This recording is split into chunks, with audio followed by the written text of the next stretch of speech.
हे दोस्तों, मैं चिराग एक और वीडियो के साथ। तो आज हम देख रहे हैं इनकम फ्रॉम हाउस प्रॉपर्टी की थर्ड वीडियो। इसमें हम सबसे पहले कवर करेंगे म्यूनसिपल टैक्स का पार्ट, उसके बाद देखेंगे डिडक्शन अंडर सेक्शन 24। पहली डिडक्शन जो होती है वो स्टैंडर्ड डिडक्शन है, जो कि नेट एनुअल वैल्यू यानी NAV का 30% होती है। अगर सेल्फ ऑक्यूपाइड प्रॉपर्टी है तो उस केस में NAV नील होती है, तो स्टैंडर्ड डिडक्शन का पार्ट अप्लाई होता ही नहीं है। लेकिन जो दूसरी डिडक्शन है, जो कि इंटरेस्ट ऑन लोन की डिडक्शन है, वो चाहे लेट आउट प्रॉपर्टी है चाहे सेल्फ ऑक्यूपाइड प्रॉपर्टी है, उस केस में अप्लाई हो जाती है। अब उसके प्रोविज़न क्या रहेंगे, एग्जाम्पल क्या रहेगा, वो आपको समझ में आ जाएगा। तो ये सारा पार्ट तो कवर हो जाएगा। इसके अलावा सेल्फ ऑक्यूपाइड प्रॉपर्टी में मैंने एक अमेंडमेंट है वो भी कवर की है। आज की वीडियो में वो सारा पार्ट आपको समझ में आ जाएगा। अब देखिए यहाँ पे बोल रहा है taxes levied by local authority municipal tax proviso to section 23 subsection 1। देखिए सिंपल सा पार्ट है, हमें क्या करना है, ग्रॉस एनुअल वैल्यू में से म्यूनसिपल टैक्स यानी लोकल टैक्स को लेस करना है, जो कि जनरली कौन चार्ज करती है, म्यूनसिपलिटी या लोकल अथॉरिटी टैक्स लेवाई करती है। अब इसमें क्या आता है, सर्विस टैक्स का पार्ट भी आता है। सर्विस टैक्स कौन सा, जो कि ये local authority in house property पे चार्ज करती है, जैसे फायर टैक्स हो गया, वाटर टैक्स हो गया, सीवरेज टैक्स हो गया, वो सर्विस टैक्स के फॉर्म में चार्ज कर लेती है। तो म्यूनसिपल टैक्स के साथ ये भी जनरली आ जाता है। ये बोल रहा है किसका निकलता है, ये नेट म्यूनसिपल वैल्यू के एक परसेंटेज के फॉर्म में निकलता है। जो भी म्यूनसिपल टैक्स है वो किसका निकलता है, नेट म्यूनसिपल वैल्यू के एक परसेंटेज के फॉर्म में निकलता है। जितना ओनर ने प्रीवियस ईयर में पे किया है उतना डिडक्शन मिलता है। इसका मतलब क्या हुआ, मान के चलिए कि अगर 2019-20 प्रीवियस ईयर की बात कर रहे हैं और आपका म्यूनसिपल टैक्स बना 10,000 रुपीज़, ठीक है। इसी तरीके से 2017-18 का था आपका 5,000 का, लेकिन उस वक्त आपको डिडक्शन नहीं मिली थी। क्यों, क्योंकि आपने पे नहीं किया था। अब आपने जो ये 5,000 का अमाउंट है 2017-18 का, वो 19-20 में इस 10,000 के साथ पे कर दिया, तो इसका मतलब टोटल डिडक्शन आपको 15,000 मिल जाएगी, ठीक है। तो हम क्या बोल सकते हैं, पास्ट ईयर्स के जो भी म्यूनसिपल टैक्स थे जो ड्यू थे लेकिन आपने पे नहीं किए थे, लेकिन अगर आप प्रीवियस ईयर में पे कर देते हो तो वो भी अलग हो जाएंगे। क्योंकि हम क्या बोलते हैं, municipal tax actually previous year के दौरान जो ओनर ने पे किया है, पेड किया है, वही अलग होता है। इसका मतलब ड्यू बेसिस पे नहीं है, ये पेड बेसिस पे है। दूसरा, एडवांस म्यूनसिपल टैक्स इसमें नहीं आता। एडवांस का मतलब क्या हो गया, 19-20 प्रीवियस ईयर चल रहा है, तो हम 2021 का अगर बोल रहे हैं कि 2021 का ही 19-20 में पे कर दिया, यानी प्रीवियस ईयर में एडवांस पे कर दिया, तो वो जनरली नहीं आएगा। क्योंकि हम किसकी बात करते हैं, लेवाई करने की बात करते हैं कि लोकल अथॉरिटी ने लेवाई किया, मतलब चार्ज किया है। तो जब तक लोकल अथॉरिटी कैलकुलेट ही नहीं करेगी तब तक जनरली एप्लीकेबल नहीं होगा। तो पास्ट ईयर्स के ले सकते हो ड्यू बेसिस पे, जो भी जनरली आपने पे नहीं करे लेकिन प्रीवियस ईयर में अगर पे कर दिए तो वो तो अलाउ हो जाएंगे, लेकिन एडवांस म्यूनसिपल टैक्स अलाउ नहीं होगा, ठीक है। तो मैंने शॉर्ट में बता दिया। इसी तरीके से याद रखना कि कोई फॉरेन लोकल अथॉरिटी है, उसका म्यूनसिपल टैक्स है, वो भी आपको अलाउ हो जाएगा, वो भी लेस कर सकते हो। वैसे तो मैंने पिछली वीडियोज़ में भी आपको बताया हुआ है। तो देखिए यहाँ पे यही बोल रहा है, टैक्स लेवाइड बाय म्यूनसिपलिटी और local authority is deductible from gross annual value as पर section 27 subsection 6। Taxes levied by local authority in respect of any property shall include service taxes levied by such local authority in respect of such property. तो इसमें क्या बोल रहा है कि इस property पे लोकल अथॉरिटी ने जो भी टैक्स लिवाई किया है लोकल टैक्स के फॉर्म में, उसमें सर्विस टैक्सेस का पार्ट भी इंक्लूड हो जाता है जो कि इस प्रॉपर्टी पे चार्ज किया गया है। तो बोल रहा है municipal tax include service taxes like fire tax, water tax, जैसे मैंने बताया सीवरेज टैक्स, इस तरीके से सारे पार्ट चार्ज हो जाते हैं etcetera levied by A local authority. Such taxes shall be computed as a percentage of net municipal value and allowed as a deduction subjected to the following conditions। अब देखिए conditions क्या दे रखी है, देखिए इसमें बोल रहा है it should be actually paid during the previous year, ये मैंने बताया। It must be paid by the assessee, मतलब ओनर के थ्रू पे होना चाहिए। इसका मतलब अगर टेनेंट पे कर देता है, किराएदार पे कर देता है, तो डिडक्शन के फॉर्म में अलाउ नहीं होगा, ठीक है। देखिए टैक्स पॉइंट में भी यही बोल रहा है, अनपेड म्यूनसिपल टैक्स और municipal tax paid by tenant shall not be allowed as deduction. तो इसका मतलब म्यूनसिपल टैक्स जो ड्यू हो गया लेकिन आपने पे नहीं करा, ठीक है, या म्यूनसिपल टैक्स किसने पे कर दिया, टेनेंट ने पे कर दिया, तो उस केस में डिडक्शन अलाउ नहीं होगी। इसका मतलब पेड बेसिस पे होगा और ओनर पे करेगा तब जाके डिडक्शन अलाउ होगी। It must be related to previous year, पिछले साल से रिलेटेड होना चाहिए, और any year preceding the previous year. इसका मतलब क्या हुआ, पिछले साल से पहले की भी जो पास्ट ईयर है जिसमें ड्यू हो गया था लेकिन पे नहीं करा, लेकिन पिछले साल आके पे कर देते हो तो आपको अलाउड हो जाता है। लेकिन देखिए मैंने कहीं एडवांस का पार्ट नहीं बोला, किसी किसी पर्टिकुलर बुक में एडवांस भी इंक्लूड कर देता है, कहीं कहीं आपने देखी होगी इनकम टैक्स की बुक, तो वो गलत हो जाता है क्योंकि प्रोविजन को ढंग से पढ़ा नहीं गया, ठीक है। तो यहाँ पे बिल्कुल प्रोविजन ढंग से पढ़ा गया, उसके बेसिस पे ही मैं आपको बता रहा हूँ। अब देखिए यहाँ पे भी मैंने कवर कर रखा है, वैसे इस पॉइंट में आपको समझ में आ जाएगा। टैक्स पॉइंट में क्या बोल रखा है, tax paid to foreign local authority. देखिए अगर आपकी प्रॉपर्टी फॉरेन कंट्री में सिचुएटेड है, ठीक है, एक तरीके से, और उसको आपने रेंट पे दे रखा है, आपको इनकम हो रही है, और फॉरेन लोकल अथॉरिटी क्या कर रही है, आपसे फॉरेन टैक्स ले रही है, म्यूनसिपल टैक्स ले रही है, तो वो भी डिडक्शन के फॉर्म में अलाउ हो जाएगा। इसमें ये बोल रखा है। वैसे तो कुछ स्पेशल केसेस में मैंने आपको बताया था कि कौन कौन सी इनकम जो फॉरेन कंट्री से रिलेटेड है वो टैक्सेबल हो जाएगी। मेरे हिसाब से पिछली वीडियोज़ में आपने कवर कर लिया था। तो देखिए यहाँ पे बोल रहा है, property situated in a foreign country, tax paid to foreign local authority shall be allowed as deduction, tax exceed GAV. देखिए इसमें ये बोल रहा है कि एनएवी आपकी नेगेटिव भी हो सकती है। कैसे? जीएवी का पार्ट है, आपको पता है कि मान के चलिए 50,000 है, ठीक है। अब म्यूनसिपल टैक्स जो है ना पिछले साल का है, वो कितना था? 20,000 था। लेकिन उनसे पिछले साल के भी ड्यू थे बहुत सारे, लेकिन आपने उन सालों में पे ही नहीं करे थे, यानी पास्ट ईयर्स में आपने पे ही नहीं किए थे, और टोटल मिला के वो 40,000 बन गए थे। मतलब ये प्रीवियस ईयर का और ये पास्ट ईयर के, यानी प्रीवियस ईयर से भी जस्ट पहले वाले ईयर्स के, तो टोटल मिला के 60,000 हो गया म्यूनसिपल टैक्स, जो कि आपने पिछले साल पेड कर दिया, ठीक है। तो 50,000 में से 60 गए, तो -10 हो सकता है। तो ये बोल रहा है कि नेगेटिव भी हो सकता है, तो बोला टैक्स एक्सीड्स जीएवी, जीएवी से वो ज़्यादा हो सकता है। In case municipal tax paid include tax paid for several past years and the total amount of tax of paid by the owner exceed GAV, then NAV can be negative. Refund of tax, अब देखिए क्या बोल रहा है कि आपने जो tax past year में पे किए थे, अगर वो पिछले साल में उसका रिफंड मिल जाता है तो वो टैक्सेबल नहीं होगा, ठीक है। ये नहीं कि आपने पे कर दिया और आपको डिडक्शन मिल गई थी, तो उसमें से अगर कुछ हिस्सा आपको प्रीवियस ईयर में मिल जाता है, रिफंड मिल जाता है, तो वो टैक्सेबल नहीं होगा, ठीक है। फिर आपको चौथे पॉइंट में यही बोल रखा है जो मैंने बताया, advance municipal tax paid by the assessee.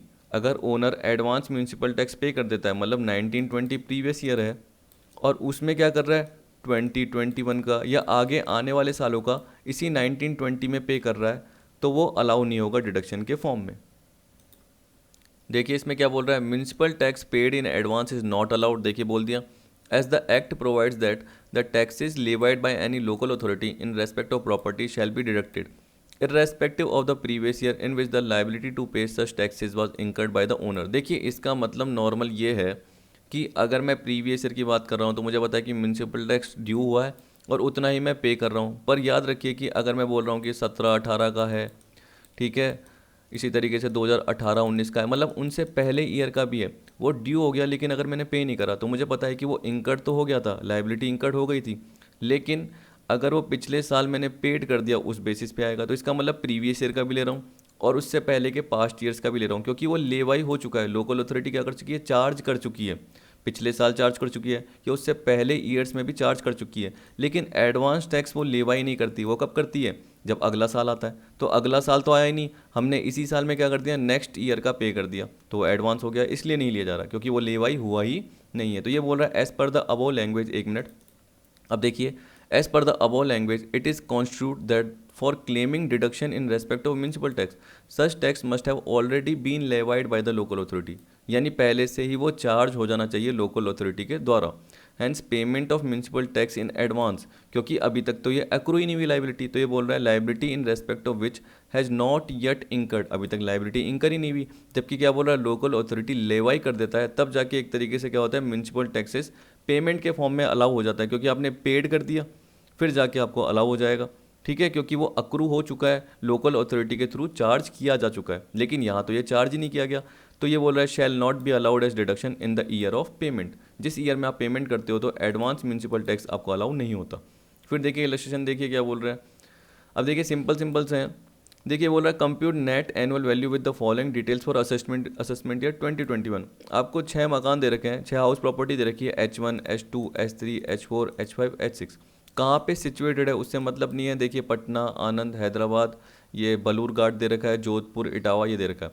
Municipal value इसे दे रखी है क्योंकि जनरली आप देखोगे नीचे परसेंटेज दे रखा है, 10%, 5%, 3%, तो आपको ये म्यूनसिपल टैक्स या जो सर्विस टैक्सेज हैं वो दे रखे हैं। तो आपको बताया कि ये लोकल टैक्स या म्यूनसिपल टैक्स का पार्ट बनेंगे, तो किसका निकलेंगे, इसका 2 लाख का 10%, 2 लाख का 5%, 2 लाख का 3%, इस तरीके से निकल जाएंगे। फिर आपको ग्रॉस एनुअल वैल्यू दे रखी है जिसमें से आपको म्यूनसिपल टैक्स लेस करना है, और आपको म्यूनसिपल टैक्सेस कुछ अमाउंट में दे रखा है और कुछ जनरली आपको परसेंटेज के फॉर्म में दे रखा है, कुछ अमाउंट में दे रखे हैं। एडिशनल इन्फॉर्मेशन में क्या बोल रखा है, थोड़ा सा ऊपर कर देता हूँ। देखिए बोल रहा है इन केस ऑफ H3, ठीक है, municipal tax paid for the financial year 1993 से लेकर 1993-94 से लेकर 2018-19 का 2 लाख है। अब ये कब करा, पिछले साल पे करा, ठीक है, यही मान के चलेंगे। पिछले साल का मतलब क्या हो गया, प्रीवियस ईयर 1920 में आपने ये जो इतने सालों का जमा था जो कि पे नहीं किया था 2 लाख का, ये पे कर दिया कब? 1920 में पे कर दिया। ठीक है, कौन से? S3 के लिए ये बोल रहा है। इसी तरीके से देखिए H4 में क्या बोल रहा है, इन केस ऑफ H4 यानी house 4 municipal tax paid for the financial year 2021 is ₹3000। ये एडवांस हो गया, तो ये जनरली नहीं लेंगे क्योंकि फाइनेंशियल ईयर 2021 की बात कर रहा है, जबकि फाइनेंशियल यानी प्रीवियस ईयर 1920 हम देखेंगे तो 1920 या उससे पहले वाले। तो हमें पता है कि S3 का जब भी हमने केस देखा तो 1920 का मतलब 3 लाख का 5% आ जाएगा।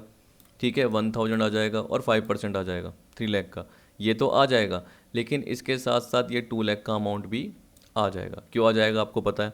क्योंकि मैंने क्या बताया, प्रीवियस ईयर से पहले के पास्ट ईयर्स के जो भी म्यूनसिपल टैक्स है, अगर आप प्रीवियस ईयर में पे करते हो तो वो भी अलाउड हो जाता है, लेकिन एडवांस नहीं अलाउ होता। अब सी वाला देखिए, in case of S6 house 6 Etawah वाला, all taxes charge by municipality are paid to the extent of 80%। देखिए ये जो भी आप निकालोगे म्यूनसिपल टैक्स कि 6 लाख का 10% कितना होता है? 60,000 होता है। ठीक है, और ये 1000 तो निकला हुआ है और ये है ही नहीं। ठीक, तो एक 60,000 है और एक आपका 1000। तो ये बोल रहा है कि 80% तक ही पे किया गया है। किसने? ओनर ने पे किया होगा। पर नहीं, देखिए ब्रैकेट में क्या दे रखा है, 50% ओनर ने पे किया और 30% टेनेंट ने पे किया है। तो टेनेंट का अलाउड नहीं होगा लेकिन ओनर का अलाउ होगा, यानी 60 का 50%। ठीक है, 30,000। वैसे ही 1000 का 50% 500, तो 30,000 अलाउ होगा और 500 अलाउ होगा। आप ऐसे बोलिए कि आप बोलते हो सर 60,000 का 80% ही तो पे किया है, पर ये सोचिए इसमें क्या मैंने पढ़ लिया आगे कि 30% टेनेंट दे रहा है, तो इसका मतलब 60 का जो 50% है वो ओनर दे रहा है। तो आपको ओनर का ही देखना है, तो ओनर का 30,000 रुपीज़ का पार्ट और 1000 का 50% 500 का पार्ट, टोटल मिला के 30,500 का पार्ट ही अलाउ होगा, उससे ज़्यादा अलाउ नहीं होगा। ठीक है, टेनेंट का वैसे भी अलाउ नहीं होता, नॉर्मल सा पार्ट। तो यहाँ पे कंप्यूटेशन में यही दे रखा है। पहला जो केस है हाउस 1 का, उसमें जनरली क्या बोल रहा है, ग्रॉस एनुअल वैल्यू 1 लाख है, उसमें म्यूनसिपल टैक्स अमाउंट दे रखा है आपको डायरेक्ट, तो ये 95 आ जाएगा। दूसरा देखिए आपका 250 दे रखा है, उसमें से आपको क्या करना है, 20 10 6 जो दे रखा है ना, तो ये कैसे दे रखा है, देखिए 2 लाख का 10% 20, 2 लाख का 5% कितना होता है 10,000, और 2 लाख का 3% कितना होता है 6,000। तो आप देख सकते हो कि 20 10 और 6, तो टोटल मिला के कितना हो गया 36। तो 2,50,000 में से 36 लेस किए तो 2,14,000 नेट एनुअल वैल्यू आ गई। सिंपल सा वर्ड। अब देखिए S3 में, देखिए S3 में क्या आपने 2 लाख पे किया है जो कि पास्ट ईयर से रिलेटेड है, और इसके अलावा प्रीवियस ईयर का भी आपको पार्ट दे रखा है जो कि असेसमेंट ईयर 2021 की बात कर रहे हैं, तो प्रीवियस ईयर 1920 है, जिसमें क्या बोल दिया 3 लाख का आप देख सकते हो 5% है, तो कितना होता है 15,000 म्यूनसिपल टैक्स। ठीक है, कितना 15,000। इस 15,000 के साथ ये 2 लाख का पार्ट भी आ जाएगा, टोटल मिला के कितना हो गया 2,15,000 प्लस 1,000 आपको सीवरेज टैक्स दे रखा है। इसके अलावा 3 लाख का 5% कितना होता है, अराउंड आपका इसमें भी 15,000 ही होता है जो वाटर टैक्स है। तो देख सकते हो नीचे यहाँ पे दे रखा होगा, देखिए 2,15,000, 2 लाख आपका पता है कि आपके पास्ट ईयर्स के हैं, और प्रीवियस ईयर का जो म्यूनसिपल टैक्स निकला वो 5% था, तो 3 लाख का 5% 15,000। सीवरेज आपको दे रखा था डायरेक्ट अमाउंट, फिक्स अमाउंट दे रखा था, और वाटर टैक्स का आपका 5% बोल रखा था, तो 3 लाख का 5%, ये टोटल मिला के 231 हो गया। 180 में 231 करेंगे तो देखिए NAV नेगेटिव आ गई। ठीक, तो अगर पास्ट ईयर से रिलेटेड म्यूनसिपल टैक्स बहुत सारे हैं तो NAV आपकी नेगेटिव भी जा सकती है। फिर H4 दे रखा है, H4 में क्या बोल दिया, एडवांस टैक्स है तो उसको आपको लेने की जरूरत नहीं है, तो आप डायरेक्ट निकालिए। सिर्फ क्या कीजिए, 4 लाख का 20% कितना होता है 80,000, 4 लाख का 3% कितना होता है 12,000, 4 लाख का 2% कितना होता है 8,000। ठीक, तो आप देख सकते हो 80 12 8, तो 3,000 लिया क्या, नहीं लिया मैंने, 80 के साथ ऐड किया, नहीं करा क्योंकि एडवांस है। तो टोटल मिला के ये हो गया अपना 1 लाख म्यूनसिपल टैक्स, तो 5 लाख में से ये लेस कर दिया 1 लाख, तो कितना आ गया 4 लाख आ गया। इसी तरीके से H5 देखिए, H5 में कुछ भी नहीं दे रखा मेरे हिसाब से, और H6 का मैं आपको बता चुका हूँ कि 60,000 का 50% क्योंकि ओनर ने 50% पे किया है, और 1,000 का 50% 500 ये निकल के आ चुका है, तो टोटल मिला के 30,500 ही लेस होगा। इसमें ऐसा कुछ भी नहीं है, ऊपर देख लीजिए, नॉर्मल निकालना है कि 425 का म्यूनसिपल वैल्यू का 12% ये आपको दे रखा है, और इसका 5% निकाल के 8 लाख में से लेस कर दीजिए, तो NAV निकल के आ जाएगी। सिंपल सा पार्ट खत्म। ठीक है, ये नीचे इसकी एक बार वर्किंग पढ़ लेना, जो मैंने बताई है वही है, सिंपल सा पार्ट है। अब देखिए डिडक्शन दे रखी है आपको अंडर सेक्शन 24, तो आपको पता है कि 2 डिडक्शन है। पहली कौन सी है, स्टैंडर्ड डिडक्शन है, सिंपल सी है, जिसमें आपको पता होता है कि NAV जब भी दे रखी होती है उसका 30% स्टैंडर्ड डिडक्शन अलाउ होती है, तो फिक्स है एक तरीके से। This is a flat deduction and is allowed irrespective of the actual expenditure incurred. तो इसका मतलब अगर एन है तब जाके तो 30% निकल रहा है, तो किस केस में एन नहीं होती? अगर हम सेल्फ ऑक्यूपाइड प्रॉपर्टी की बात करते हैं, ठीक है, मान के चलिए एक प्रॉपर्टी है मेरी और जिसमें मैं रह रहा हूँ, तो उस पर जनरली मेरी इनकम का पार्ट कैलकुलेट नहीं होगा, तो उसके लिए मेरी एन क्या रहेगी? नील रहेगी। क्या रहेगी? नील रहेगी। और उसमें मैं माइनस क्या करूँगा? स्टैंडर्ड डिडक्शन तो कर ही नहीं सकता, क्योंकि मुझे पता है कि नील का 30% निकल ही नहीं सकता। तो ये बोल रहा है कि अगर सेल्फ ऑक्यूपाइड प्रॉपर्टी है तो स्टैंडर्ड डिडक्शन क्या रहेगी? Nil, as N A V itself is nil. ठीक है, ये बोला no other expenses shall be allowed as deduction while computing house property income. तो कोई भी आपको डिडक्शन के फॉर्म में अलाउ नहीं होंगे, क्योंकि आपको पता है कि स्टैंडर्ड डिडक्शन आपको मिल चुकी है, तो कोई भी अलग से खर्चे आपको अलाउ नहीं होंगे इनकम में से लेस करने के लिए। ठीक, ऊपर जो भी है देखिए, मैंने आपको पिछली वीडियो में बताया कि किस तरीके से रेंट में ऐड करते हैं कि आपके ब्याह पे जो भी लैंड एंड बिल्डिंग टैक्स है, लैंड रेवेन्यू, याद रखना म्यूनसिपल टैक्स में लैंड रेवेन्यू टैक्स को नहीं करना ऐड। अगर लैंड रेवेन्यू टैक्स टेनेंट पे करता है तो इसका मतलब क्या हो गया? आपकी लाइबिलिटी टेनेंट किराएदार पे कर रहा है, तो उस केस में क्या हो गया? वो आपका फ़ायदा हो गया, तो आपके रेंट में ऐड हो जाता है, मतलब जुड़ जाता है। जुड़ने का मतलब क्या है? क्या पता टैक्सेबिलिटी में ज़्यादा है, क्योंकि आप क्या करते हो? एक्सपेक्टेड रेंट और actual rent which is higher बोलते हो, तब जाके जीएवी निकल के आती है। ठीक है ना, समझ गए? तो उस केस में अगर एक्चुअल रेंट ज़्यादा हो जाता है तो टैक्सेबिलिटी का पार्ट भी ज़्यादा बन सकता है। तो अगर सामने वाला आपके भी आपकी लाइबिलिटी पे कर रहा है तो उस केस में वो वापस से ऐड हो सकती है। ऐसा हो गया क्योंकि आप ओनर हो। पर याद रखना म्यूनसिपल टैक्स के केस में ऐसा नहीं होता। अगर म्यूनसिपल टैक्स टेनेंट पे करता है तो वो वापस से रेंट में नहीं जुड़ता, इसके अलावा डिडक्शन भी नहीं मिलती, मैंने पिछली वीडियो में आपको बताई थी। और अभी मैंने आपको बता दिया कि अगर म्यूनसिपल टैक्स टेनेंट पे करता है तो डिडक्शन नहीं मिलती, लेकिन अगर ओनर पे करता है तो डिडक्शन मिल जाती है। ठीक है, इसका मतलब म्यूनसिपल टैक्स चाहे टेनेंट पे करे चाहे ओनर पे करे, वापस से रेंट में नहीं जुड़ेगा, याद रखना। ठीक है, लेकिन अगर म्यूनसिपल टैक्स ओनर पे करता है तो डिडक्शन तो मिलती ही मिलती है, अगर टेनेंट पे करता है तो डिडक्शन नहीं मिलती। इस तरीके से सोच के चलना है। ठीक है, अब देखिए बोल रहा है interest on borrowed capital section 24 subsection B. आप सोचिए कि अभी तक मेरा जो टॉपिक चल रहा है generally normally late out property का चल रहा है, तो यहाँ पे अभी हम जो सोच रहे हैं वो लेट आउट प्रॉपर्टी के लिए सोच रहे हैं। याद रखना कि जब भी डिडक्शन मिलती है इसमें कोई भी मैक्सिमम एग्जम्पशन लिमिट नहीं है, लेकिन जब मैं सेल्फ ऑक्यूपाइड का बताऊंगा तो उसमें आपने चाहे पढ़ा होगा एक 30,000 की होती है या एक 2 लाख की होती है। तो मैक्सिमम एग्जम्पशन की लिमिट है कि इंटरेस्ट ऑन लोन इतना ही आपको अलाउ होगा, इससे ज़्यादा अलाउ नहीं होगा डिडक्शन के फॉर्म में। लेकिन लेट आउट में कोई भी लिमिट नहीं है, आराम से चाहे आपको 2,50,000, 3,00,000, 4,00,000 जो भी आपका इंटरेस्ट निकल के आ रहा है, जो हम कैलकुलेशन में सीखेंगे वो आपको अलाउ हो जाता है डिडक्शन के फॉर्म में। अब देखिए इसमें दो बोलते हैं, एक तो प्री कंस्ट्रक्शन पीरियड और एक क्या बोलते हैं? Post construction period. House property बनती है, बन गई, उसके बाद क्या बोलेंगे? Post construction period. लेकिन ये मुझे अच्छा नहीं लगता है, जनरली मैं क्या बोलता हूँ? करंट ईयर का इंटरेस्ट और प्री कंस्ट्रक्शन पीरियड का इंटरेस्ट, ये सही रहता है। करंट ईयर का इंटरेस्ट मतलब क्या हो गया? आपको पता है कि 1920 2019-20 है, तो उसका जो भी इंटरेस्ट का पार्ट होगा वो आपको अलाउ हो जाएगा। और प्री कंस्ट्रक्शन अभी आपको मैं बता दूंगा। अब देखिए इस केस में क्या कंडीशन है वो दे रखी है, तो पढ़ लेते हैं। ये बोला deduction is equal to interest is equal to amount of loan into rate of interest per annum without any limit. इसमें कोई लिमिट नहीं है, आराम से मिल जाएगी आपको। देखिए याद रखना कि अगर लोन अनपेड है तब जाके पूरे साल का निकलेगा, मतलब 1 अप्रैल 19 से 31 मार्च 20 तक निकलेगा, अगर 31 मार्च 20 तक अनपेड है। क्योंकि देखिए अभी मैं प्रीवियस ईयर से रिलेटेड बता रहा हूँ आपको, है ना, असेसमेंट ईयर 2021 की बात कर रहा हूँ, क्योंकि आप मेरे से असेसमेंट ईयर से रिलेटेड पढ़ रहे हैं, तो आपको पता है कि प्रीवियस ईयर 1920 का पार्ट है।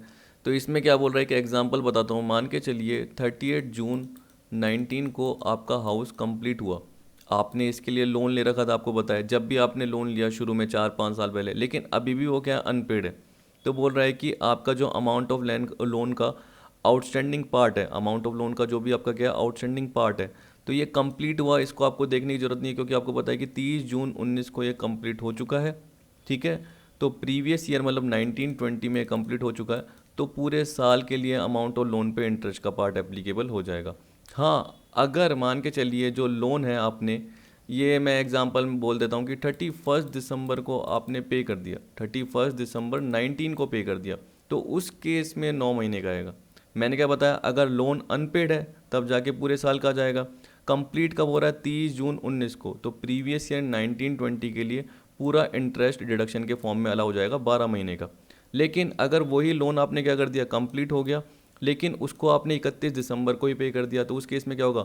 1 अप्रैल 19 से लेकर 31 दिसंबर मार्च तक नहीं रहेगा, 31 मार्च 20 तक नहीं रहेगा, 31 दिसंबर 19 तक का इंटरेस्ट रहेगा, मतलब 9 मंथ का इंटरेस्ट एक तरीके से आपको अलाउ होगा। ठीक है, आगे एग्जाम्पल के थ्रू कुछ समझ लेंगे तो पता चल जाएगा आपको आगे। यहाँ पे मैं इसलिए बता रहा हूँ क्योंकि यही दे रखा है फ्रॉम व्हेन, यहाँ पे बोल रहा है interest relating to previous year of completion of construction, जो भी हाउस प्रॉपर्टी कंस्ट्रक्ट हुई और वो 30 जून 19 को बन गई, तो बोल रहा है कि interest relating to previous year of completion of construction can be fully claimed in that previous year irrespective of the date of completion. तो आपको ये देखने की जरूरत नहीं कि 30 जून को कंप्लीट हुआ तो आप 1 जुलाई से ले रहे हो इंटरेस्ट का पार्ट, ऐसा कुछ भी नहीं है। अगर 30 जून 19 को कंप्लीट हुआ, 31 जुलाई को कंप्लीट हुआ, अगस्त को कंप्लीट हुआ, फरवरी 28 फरवरी 2020 को कंप्लीट हुआ, तब भी हम क्या बोलेंगे 1920 में कंप्लीट हुआ है, तो पूरा 1 अप्रैल 19 से 31 मार्च 20 को हो जाएगा। लेकिन अगर लोन पे कर दिया तो जहाँ तक पे करा है वहाँ तक का इंटरेस्ट आएगा। जैसे मैंने बोला 31 दिसंबर तक पे कर दिया तो 1 अप्रैल 19 शुरू से होगा एप्लीकेबल, लेकिन 31 दिसंबर तक आएगा। अगर 1 जनवरी 20 पे कर दिया तो 1 जनवरी 20 तक का, 31 जनवरी 20 तो 31 जनवरी 20 का। इस तरीके से जनरली 1 अप्रैल 19 से 31 जनवरी 20 का आ जाएगा, 20 का आ जाएगा।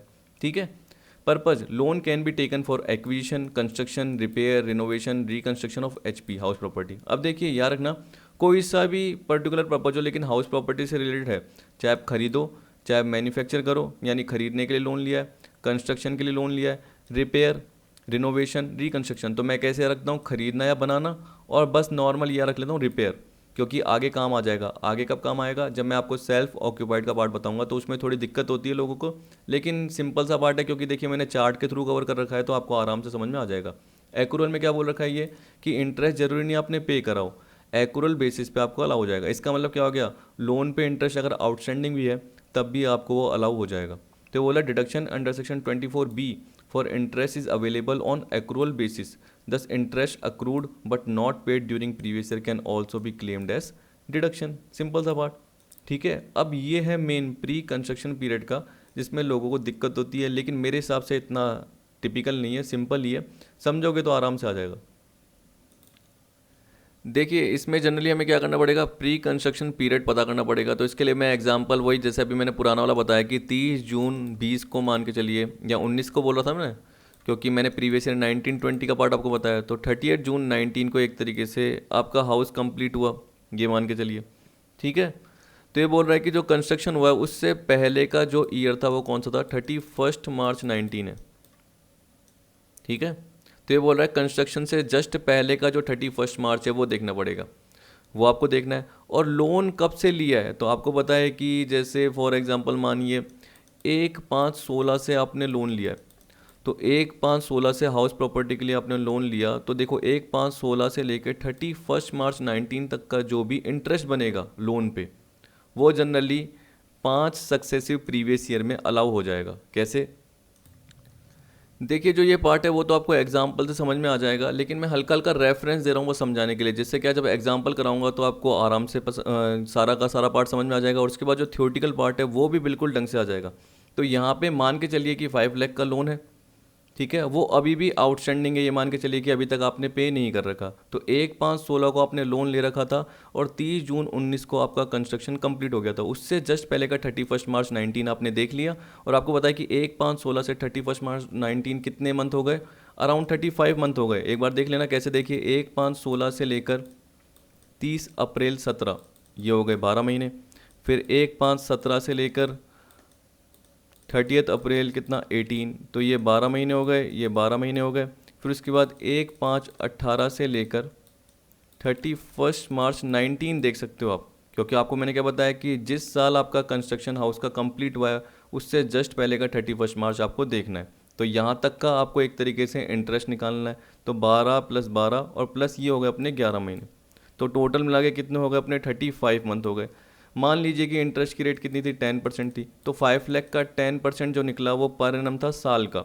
हमें क्या निकालना है 35 मंथ का, तो 35/12 कर देंगे, समझ गए ना। तो 5 लाख का 10% ऐसे कर देंगे ना, कैलकुलेशन सिंपल सा पार्ट होता है, जो भी लोन का आउटस्टैंडिंग अमाउंट है उसका 10% इंटू 35/12। आप बोलोगे नहीं सर हर साल क्या कर रहे थे हम एंड में, जैसे 31 मार्च 17 को हम क्या कर रहे थे, पे कर रहे थे, जैसे 1 लाख पे कर रहे थे, तो फिर देखो आपको अलग अलग निकालना पड़ेगा, पहले 5 लाख का निकालना पड़ेगा, फिर 4 लाख का निकालना पड़ेगा, फिर 3 लाख का निकालना पड़ेगा, क्योंकि हम किसकी बात करते हैं, आउटस्टैंडिंग अमाउंट की बात करते हैं, उस पर जनरली आपका इंटरेस्ट का पार्ट निकलता है। तो यहाँ पे हम ये मान के चल रहे हैं कि पूरा का पूरा ही आउटस्टैंडिंग है, क्योंकि हमें सिंपल सा एग्जांपल रखना है, एग्जाम पे इतना टिपिकल नहीं आएगा। तो 5 लाख का 10% इंटू 35/12, तो जो भी हमारा इंटरेस्ट आया, मान के चलिए मैं फॉर एग्जांपल लेता हूँ कि आपका जो इंटरेस्ट आया वो सिंपल सा 1 लाख आया। देखिए वैसे तो ये नहीं आएगा इसके अकॉर्डिंग, कैलकुलेशन के अकॉर्डिंग, लेकिन मैं एक रेफरेंस दे रहा हूँ कि 1 लाख आपका आया। तो जिस दिन आपका मकान कंप्लीट हुआ है उस साल से 5 सक्सेसिव प्रीवियस ईयर तक आपको डिडक्शन मिल जाएगी। तो कैसे मिलेगी? 1 लाख अपॉन 5। तो इसका मतलब जिस साल आपका कंस्ट्रक्शन कंप्लीट हुआ है उस साल आपको 20,000 की मिलेगी। फिर उसके अगले साल, इसका मतलब क्या हुआ, 1920 में आपको 20,000 की मिलेगी। क्यों? क्योंकि 30 जून 19 को कंस्ट्रक्शन कंप्लीट हुआ है। फिर उसके बाद 2021 को मिलेगी दूसरे साल, फिर 21-22 को मिलेगी तीसरे साल, फिर 22-23 को मिलेगी, फिर 23-24 को मिलेगी, उसके बाद नहीं मिलेगी। यानी 19-20, 20-21, 21-22, 22-23 और 23-24, 5 साल के लिए मिल जाएगी। ठीक है, अब क्या करते हैं, इसके लिए जनरली हम एक एग्जांपल देख लेते हैं, इसके बाद ये थ्योरेटिकल पार्ट को वापस आके देख लेंगे। और देखिए ये पर्टिकुलर मैंने फॉर्मूला भी एक तरीके से स्टेप बना रखा है जिसके थ्रू आपको पता चल जाएगा कि किस तरीके से इंटरेस्ट कैलकुलेट होता है। वैसे देखिए ये स्टेप आपको देखने की ज़रूरत भी नहीं पड़ेगी अगर आप एग्जाम्पल समझ लोगे। ठीक, तो यहाँ पे देखिए बोल रहा है illustration, if mister x had taken a loan of ₹5 lakh for construction of property on 1 अक्टूबर 18। ठीक है, कब लिया? 1 अक्टूबर 18 को लिया। And interest is payable eight 10% per annum and the construction was completed on 30 जून 19। अब देखिए यहाँ पे जो ये बोल रहा है कि जो लोन लिया है वो 1 अक्टूबर 18 को लिया है। जैसे मैंने अभी आपको एग्जाम्पल बताया था कि 1/5/16 को ले लिया, तो वैसे यहाँ पे क्या बोल दिया, 1/10/18। ठीक है, 1/10/18 को ले लिया। और बोल रहा है कि जो कंस्ट्रक्शन कंप्लीट हुआ 30 जून 19 को है। Interest allowed under section 24B shall B. अब देखिए हम दो इंटरेस्ट की बात करते हैं, एक तो करंट ईयर के और एक प्री कंस्ट्रक्शन पीरियड के। आप सोचिए कि जिस साल कंस्ट्रक्शन कंप्लीट हुआ है और ये मान के चलिए कि लोन अभी भी आउटस्टैंडिंग है, लोन अभी तक पे नहीं करा, इसका मतलब जैसे ही प्रीवियस ईयर 31 मार्च 20 खत्म होगा तब तक अभी तक लोन का पेमेंट नहीं हुआ। तो उस केस में हम क्या बोलेंगे, जिस साल कंस्ट्रक्शन कंप्लीट हुआ है उस साल का तो पूरा इंटरेस्ट अलाउ हो जाएगा। तो 5 लाख का 10%, ये मैंने आपको बताया था। अगर मैं बोलता, ये मान के चलिए मैं बोलता कि 31 जनवरी 2020 को पूरे 5 लाख लोन का पेमेंट कर दिया गया है, तो उस केस में करंट ईयर का जो इंटरेस्ट है वो आपका क्या आता, टोटल मिला के आपका 10 महीने का आता। क्यों? क्योंकि फरवरी मार्च का आने की ज़रूरत ही नहीं है, 31 जनवरी तक पूरा का पूरा लोन का पेमेंट हो गया। तो ये 5 लाख का 10% इंटू 10/12 आता, 5 लाख का 10% इंटू 10/12। लेकिन यहाँ पे कहीं नहीं बोल रखा, तो हम मान के चलेंगे कि लोन अभी तक क्या है, अनपेड है, अभी तक पे नहीं किया गया। तो उस केस में हम क्या बोलेंगे, पूरे साल का आया 5 लाख का 10% 50,000। अब देखिए हमें क्या देखना है, प्री कंस्ट्रक्शन पीरियड का, तो जिसमें हम क्या बोलेंगे कि डेट ऑफ बोरिंग से लेकर 31 मार्च, कौन से कंस्ट्रक्शन से जस्ट पहले के 31 मार्च, तो 31 मार्च क्या है, 19। और लोन कब लिया है, 1/10/18। तो 1/10/18 से लेके 31 मार्च 19 की बात कर रहा है। तो आप देखिए 1/10/18 से 31 मार्च 19 कितने आते हैं, ओनली 6 मंथ आते हैं। जैसे मैंने अभी अपना एग्जांपल बताया उसमें 35 मंथ बताए थे, लेकिन यहाँ पे 6 मंथ क्यों है, क्योंकि 1 अक्टूबर 18 को लोन लिया था। तो अक्टूबर, नवंबर, दिसंबर, जनवरी, फरवरी, मार्च, समझ गए, तो टोटल मिला के कितने हो गए, 6 मंथ हो गए। तो देखिए आपको यहाँ पे यही बोल रखा है, period from the date of borrowing to 31 March immediately preceding date of completion. तो कंप्लीशन से जस्ट पहले का जो 31 मार्च है, और ये बोल रहा है period from date of borrowing, loan लेने की डेट से लेकर 31 मार्च तक का पार्ट। डेट ऑफ कंप्लीशन कब हुआ, 30 जून 19। Pre construction period will and on 31 March immediately presiding 30 June 19 which is 31 March 19। इसका मतलब पीरियड क्या होगा, 1 अक्टूबर 18 से लेकर 31 मार्च 19, ओनली 6 मंथ। तो हम क्या करेंगे, 5 लाख का 10% लेंगे। और हमें पता है कि हम देखिए करंट ईयर के इंटरेस्ट की बात नहीं कर रहे, याद रखना, हम प्री कंस्ट्रक्शन के पीरियड की बात कर रहे हैं। तो हम क्या बोल रहे हैं, 31 मार्च 19 तक का 6 महीने का ही पार्ट कवर हो रहा है, तो 6 मंथ का। ठीक है, तो इस तरीके से आपका कितना निकल के आ गया, 25,000 निकल के आ गया, क्योंकि साल का 50 होता है तो 6 महीने का कितना होगा, 25,000। अब ये 5 साल में मिलेगा 25/5, तो इसका मतलब 5,000 इस साल मिल जाएगा आपको 19-20 में। फिर 20-21 में कितना मिलेगा, 5,000। फिर 21-22 में, फिर 22-23 में, फिर 23-24 में, ख़त्म, 5,000 5,000 5,000 5,000। तो 5 साल में एक तरीके से आपको ये डिडक्शन मिल जाएगा जो कि प्री कंस्ट्रक्शन पीरियड का इंटरेस्ट निकल के आया। अब आप बोलोगे सर कि अगर एग्जांपल में जैसे आप बोल रहे हो कि ये 50,000 निकला और इसका जो 5,000 निकला, क्योंकि 25,000 निकला था, उसका इस साल का डिडक्शन कितना मिला, 5,000 मिला, तो 50 + 5 55 हो गया। लेकिन अगर 1/10/18 की जगह 1 अप्रैल 16 होता, तो देखिए मैं क्या बोल रहा हूँ, कंस्ट्रक्शन कब कंप्लीट हुआ उससे पहले देखिए 31 मार्च 19 आ रहा है, और लोन कब लिया, 1 अप्रैल 16 को लिया होता। तो उस केस में देखिए 1 अप्रैल 16 से लेके 31 मार्च 19 करके देख लीजिए। 16 17 पूरे 12 मंथ, 17 18 पूरे 12 मंथ, 18 19 पूरे 12 मंथ, तो इसका मतलब टोटल मिला के 36 मंथ होते। ठीक है, अगर आप 5 लाख का इंटरेस्ट देख रहे हो कि अभी भी 5 लाख का लोन आउटस्टैंडिंग है, उस पर इंटरेस्ट कितना निकलता है, 10%, 50,000 जो कि साल का है। अगर मैं 3 साल का बोलूँगा, 36 का मंथ का मतलब क्या हो गया, 3 साल का, तो आप ऐसे ही बोल सकते हो 36/12, या डायरेक्टली आप इंटू 3 ईयर कर सकते हो। 50,000 साल का, तो 3 ईयर का कितना होगा, 1,50,000 इंटरेस्ट निकल के आया। उसका डिवाइड क्या करोगे, 5। ठीक है, और कितना निकल गया, 30,000 रुपीज़ प्रीवियस ईयर 1920 में अलाउ हो जाएगा, फिर 2021 में 30,000 अलाउ होगा, फिर 21-22 में होगा। तो देखिए 50,000 तो अलाउ होगा ही होगा, क्योंकि वो करंट ईयर का इंटरेस्ट है। लेकिन प्री कंस्ट्रक्शन पीरियड आपका इस बार कितना निकल के आया, 1,50,000 निकल के आया, जिसका डिवाइड आपने 5 कर दिया, और उसमें इस साल 30,000 अलाउ हुआ है, फिर अगले साल 30,000, फिर उसके अगले साल 30,000, इस तरीके से। तो वो 50 + 30 हो जाता। अभी कितना है, 50 + 5 है। समझ गए। तो देखिए यहाँ पे यही बोल रहा है कि हमारा 6 मंथ का ही पार्ट है, तो उस केस में कैसे निकालेंगे, 5 लाख का 10% इंटू 6/12, तो कितना निकला, 25। Prior period interest to be allowed in 5 equal annual installment of 5,000 from the year of completion of the construction, in this case previous year 1920। तो सीधी सी बात है, 50,000 तो करंट ईयर का interest plus pre construction period का interest है 5,000, total मिला के हो गया 55। कितना सिंपल है। तो देखिए जब आप एग्जाम्पल देखते हो तो आपको सिंपल लगता है। इसमें मैं टिपिकल भी कवर करा सकता था कि 5 लाख का लोन लिया, जिसमें से जो इंस्टॉलमेंट है वो क्या कर रहे हो आप, ईयर एंड पे 1 लाख की पे कर रहे हो हर बार। तो 5 में से 1 गए तो 4 का निकलता, तो पहले 5 लाख का निकलता, फिर 4 का निकलता, फिर 3 का निकलता, इस तरीके से निकालना पड़ता। ठीक है, प्री कंस्ट्रक्शन पीरियड के लिए, क्योंकि आप टोटल इंटरेस्ट की बात करते हो। तो देखिए जो आउटस्टैंडिंग अमाउंट है उसके बेसिस पे निकलता है। नॉर्मल क्वेश्चन में क्या आएगा कि लोन का अमाउंट अभी भी अनपेड है, आपने पे नहीं करा।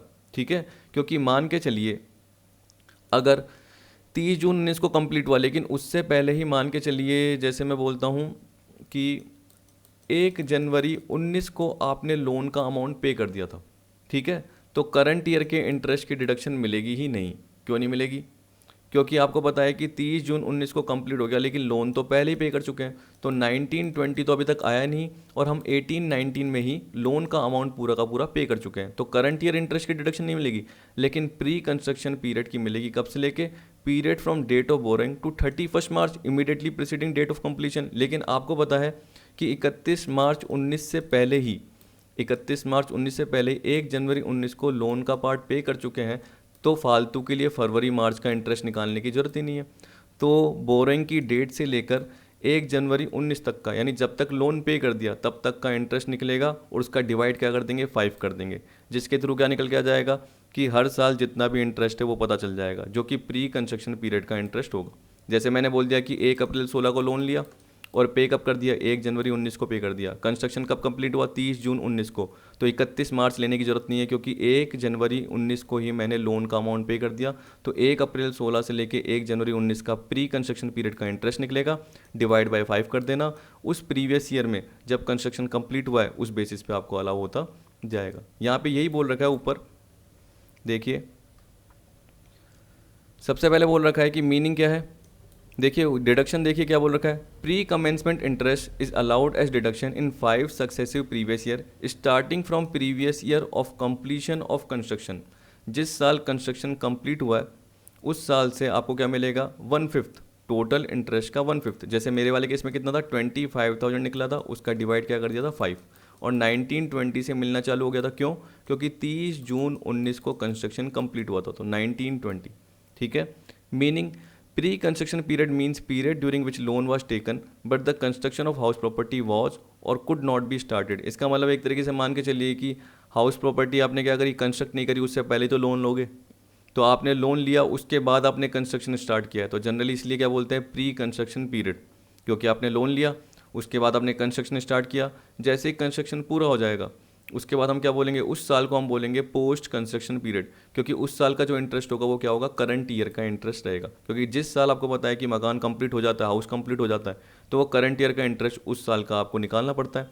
1920 आप बोलोगे सर अगर पहले ही कंप्लीट हो गया, जैसे आप बोलोगे सर कि मेरा 18-19 में कंप्लीट हो गया था, तो देखिए 18-19 में तब आपने कैलकुलेट किया होगा ना, आपको पता है कि उस वक्त प्रीवियस ईयर 18-19 होगा और असेसमेंट ईयर क्या होगा 19-20। अभी हमारा असेसमेंट ईयर क्या चल रहा है 2021 और प्रीवियस ईयर क्या चल रहा है 19-20। तो मैं यही सोच के करूँगा, जितने भी एग्जाम्पल बताऊँगा उसमें क्या बताऊँगा कि प्रीवियस ईयर में मकान आपका कंप्लीट हो गया। ठीक, तो यही तो बताऊंगा, तब जाके तो मेरा करंट ईयर का इंटरेस्ट निकल के आ पाएगा। नहीं तो करंट ईयर का इंटरेस्ट देखिए कब निकलेगा, जब आपको पता है कि आउटस्टैंडिंग लोन है। आउटस्टैंडिंग लोन है ही नहीं तो करंट ईयर का इंटरेस्ट निकलेगा ही नहीं। प्री कंस्ट्रक्शन का कब निकलेगा, लोन लेने की डेट से लेकर जो कंस्ट्रक्शन कंप्लीट हुआ है उससे जस्ट पहले के 31 मार्च, या क्या पता लोन का पेमेंट पहले ही कर दिया, जैसे मैंने अभी आपको एग्जांपल में बताया कि 31 जनवरी 19 को ही क्या कर दिया, लोन का पेमेंट कर दिया पहले, विच ईयर इज अर्लियर। समझ गए। तो ये बोल रहा है from the date of borrowing, और एंड कब होगा 31 March immediately prior to date of completion of construction. Mostly यही रहेगा, लेकिन क्वेश्चन में ज़्यादातर ये नहीं देता बी वाला पार्ट। लेकिन अगर ये दे दिया कि लोन का पेमेंट हो गया तब आप ये नहीं लोगे, और आप क्या लोगे कि लोन का पेमेंट कब तक कर दिया वहाँ तक के पीरियड का इंटरेस्ट आपको निकालना पड़ेगा, और डिवाइड बाय क्या कर दोगे, ये 5 कर दोगे। और किस साल से मिलना चालू होगा, जिस साल कंस्ट्रक्शन कंप्लीट हुआ है उस साल से। समझ गए। ये बोल रहा है note interest will be aggregated from the date of borrowing till the end of previous year prior to the previous year in which the house is completed. जैसे मैंने क्या बताया 30 जून 19 को हाउस कंप्लीट हुआ, उससे जस्ट पहले का जो प्रीवियस ईयर था वो क्या था 31 March 19 and not till the date of completion of construction. और ये नहीं कि 30 जून 19 तक का देख रहे हो, ये गलत हो जाएगा, 31 मार्च 19 तक का देखना है। ठीक है। अगर मैं बोलता हूँ कि हाउस कंप्लीट हुआ है जैसे मान के चलिए 30 अप्रैल 18 को, तो उस केस में हम क्या बोलेंगे 31 मार्च 18 तक का। अब लोन कब लिया है वो देखना पड़ेगा, जैसे लोन लिया 1 अप्रैल 17 को, तो 1 अप्रैल 17 से लेके 31 मार्च 18 तक का आ गया। 1 अप्रैल 16 को लिया है 1 अप्रैल 16 को, तो तब से लेके 31 मार्च 18, इस तरीके से आ जाएगा। अब देखिए कैलकुलेशन का पार्ट दे रखा है, वैसे मेरे को नहीं लगता कि आपको देखने की ज़रूरत है, लेकिन फिर भी स्टेप दे रखा है तो एक बार देख लीजिए। Identify the date of borrowing of loan, फिर क्या बोल रहा है identify the date of completion और एक्विजिशन। आपको पता है कि कंस्ट्रक्शन कब कंप्लीट हुआ, जैसे मेरे एग्जांपल में 30 जून 19 को हुआ, लेकिन उससे पहले का जो प्रीवियस ईयर था वो क्या था 31 मार्च था। तो बोल रहा है identify last date of financial immediately preceding the date of completion और एक्विजिशन 31 मार्च 19। ठीक है। प्रायर पीरियड क्या हो गया, period calculated from step 1 to step 3। तो आपको पता है कि लोन लेने से लेकर जो 31 मार्च 19 था वहाँ तक का हमने पार्ट देखा, तो हमारा तो सिर्फ 6 मंथ ही निकला था, क्योंकि हमारा छोटा सा ही पार्ट था। क्यों, क्योंकि मैंने 1/10/18 को लोन लिया था और कंस्ट्रक्शन 30 जून को कंप्लीट हुआ था। ठीक है। और 30 जून 19 को कंप्लीट हुआ था, और उससे पहले जो आता है वो प्रीवियस ईयर आता है 31 मार्च 19 आता है। तो 18 से लेके 19 6 मंथ ही थे। प्रायर पीरियड इंटरेस्ट कैसे निकलेगा, वही prior period as per step 4 यानी 6 मंथ का, into rate of interest into amount of loan, यानी 5 लाख उसका 10% इंटू 6/12, तो कितना निकल गया 25,000। तो प्रायर पीरियड का जो भी इंटरेस्ट निकला 25,000 इसको डिवाइड कर देना 5 ईयर से, तो क्या निकल के आ जाएगा कि उस साल का इंटरेस्ट कितना अलाउ हुआ है, जिस साल कंस्ट्रक्शन कंप्लीट हुआ है उस साल से अलाउ होगा 5 सक्सेसिव ईयर के लिए। ठीक है। अदर पॉइंट में देखिए क्या बोल रहे हैं, सबसे पहले interest on borrowed capital is allowed on accrual basis even if the books of account are kept on cash basis. इसका मतलब चाहे आपने पे नहीं कर रखा तब भी एक तरीके से आपको पर्टिकुलर उन 12 महीने का या जितना भी आप कैलकुलेट कर रहे हो आपको अलाउ हो जाएगा। Interest paid on fresh loan which is taken to repay the original loan being taken for above mention purpose shall be allowed as deduction.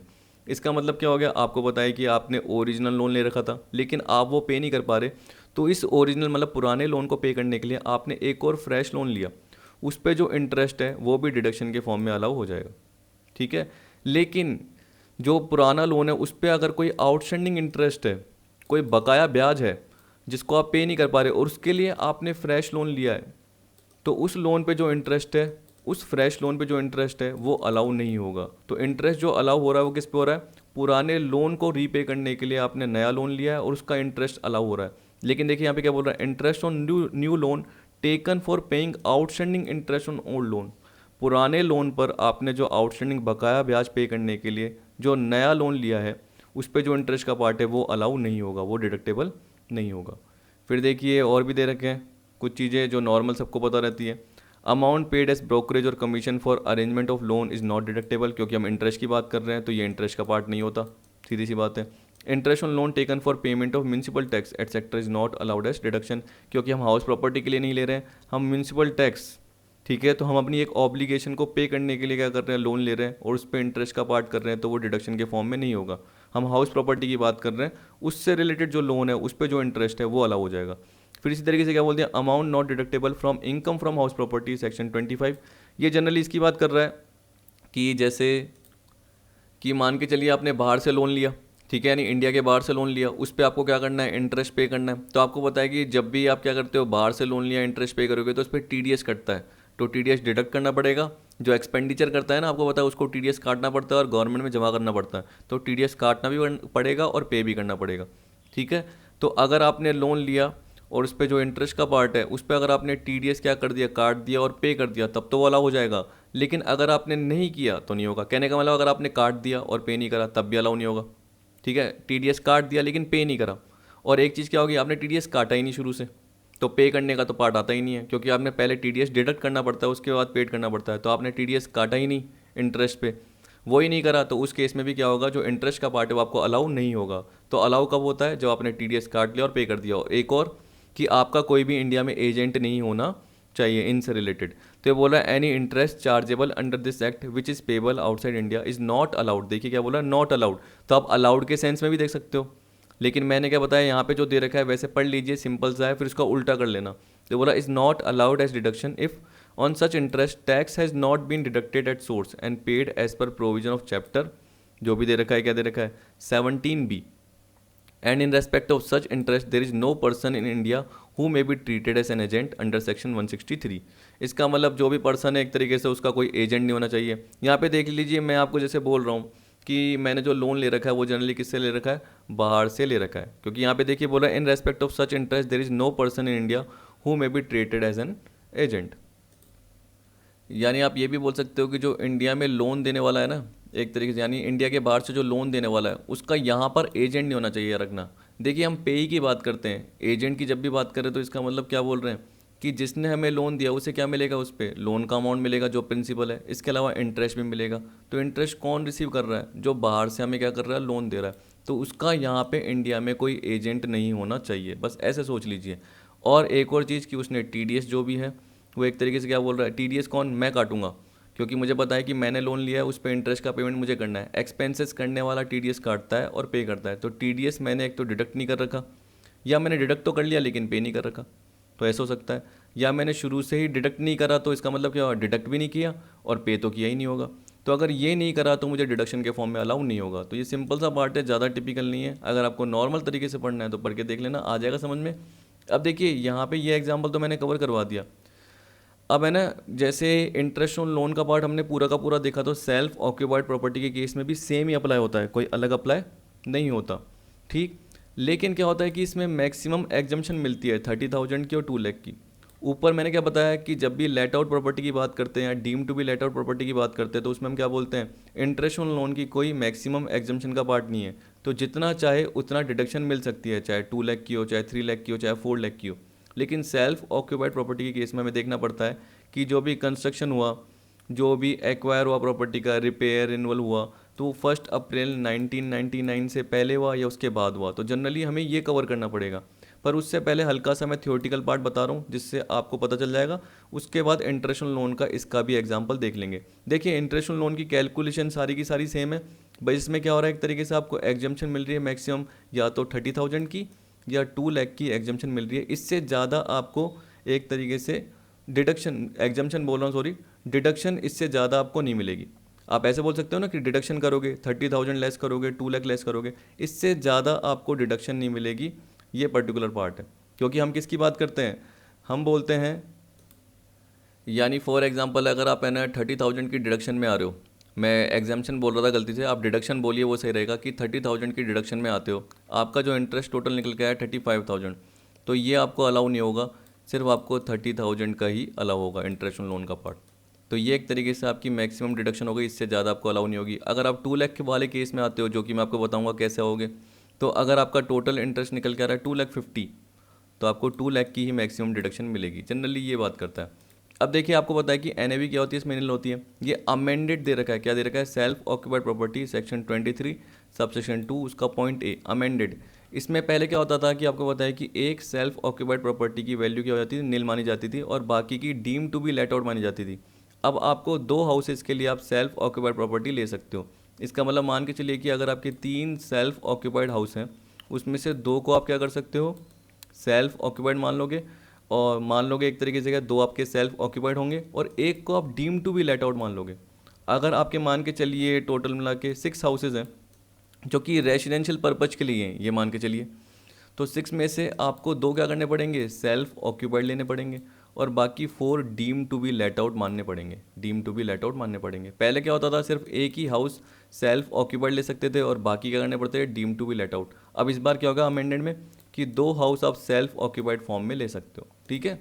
अब देखिए क्वेश्चन कवर कराने की इसकी ज़रूरत नहीं है क्योंकि आएगा ही नहीं, आपको पता है कि बड़े आते हैं क्वेश्चन, तो बड़े इसमें आएंगे नहीं, तो इसलिए मुझे कवर कराने की ज़रूरत नहीं है। थ्योरेटिकल पार्ट याद रख लीजिए, क्या पता अमेंडेड जो भी पार्ट है वो आपका अप्लाई हो जाए। तो यहाँ पे बोल रहा है एज पर section 23 subsection 2A a house property shall be termed as self occupied property where such property or part thereof is in the occupation of the owner for the purposes of his own residence. इसका मतलब उसमें generally क्या कर रहा है, वो रहता हो, ठीक है। दूसरा, उसने पिछले साल उसका कुछ भी पार्ट, या हम बोल सकते हैं कि 1 महीने के लिए भी चाहे अगर किराए पे दे दिया तो वो सेल्फ ऑक्यूपाइड नहीं कहलाएगा। इसका मतलब is not actually let out during the whole or any part of the previous year.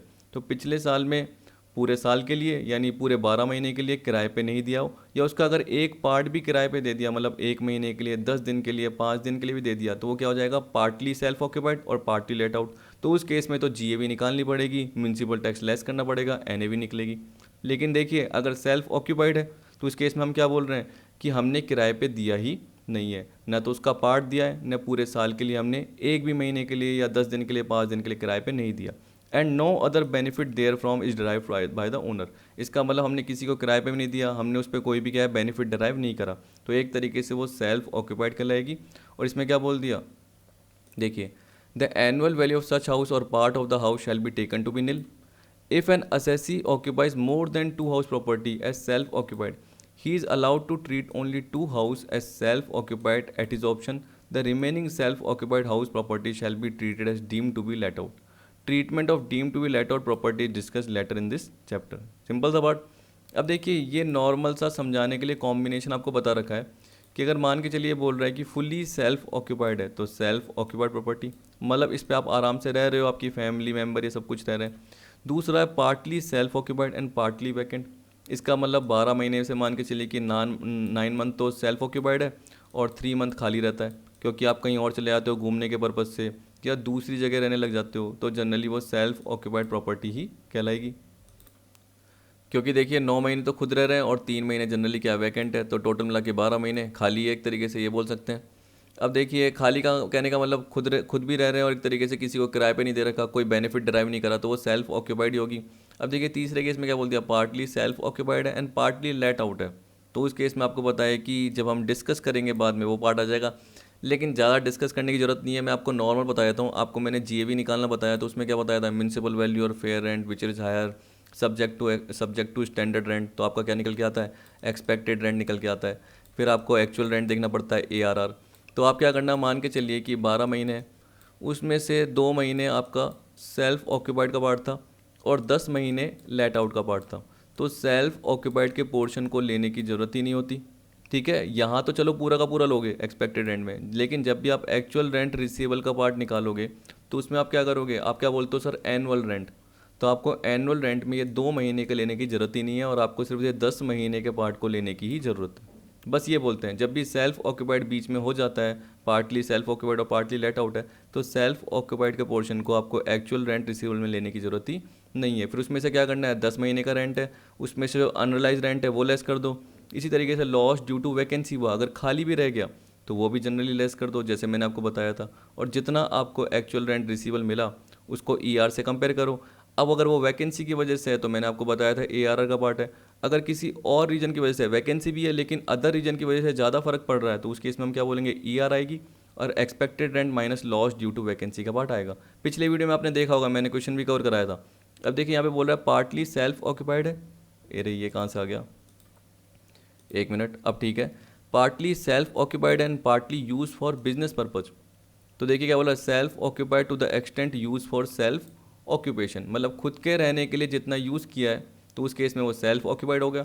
और पार्टली अगर आपने बिजनेस पर्पज़ के लिए यूज़ कर लिया तो उस पर जनरली पार्टी क्या होगा, देखिए जैसे मैं मान के चल रहा हूँ कि 12 महीने में से अगर मैंने 8 महीने क्या करा रेजिडेंशियल पर्पज़ के लिए यूज़ करा और 4 महीने बिजनेस पर्पज़ के लिए यूज़ कर लिया तो वो बिज़नेस के फॉर्म में माना जाएगा।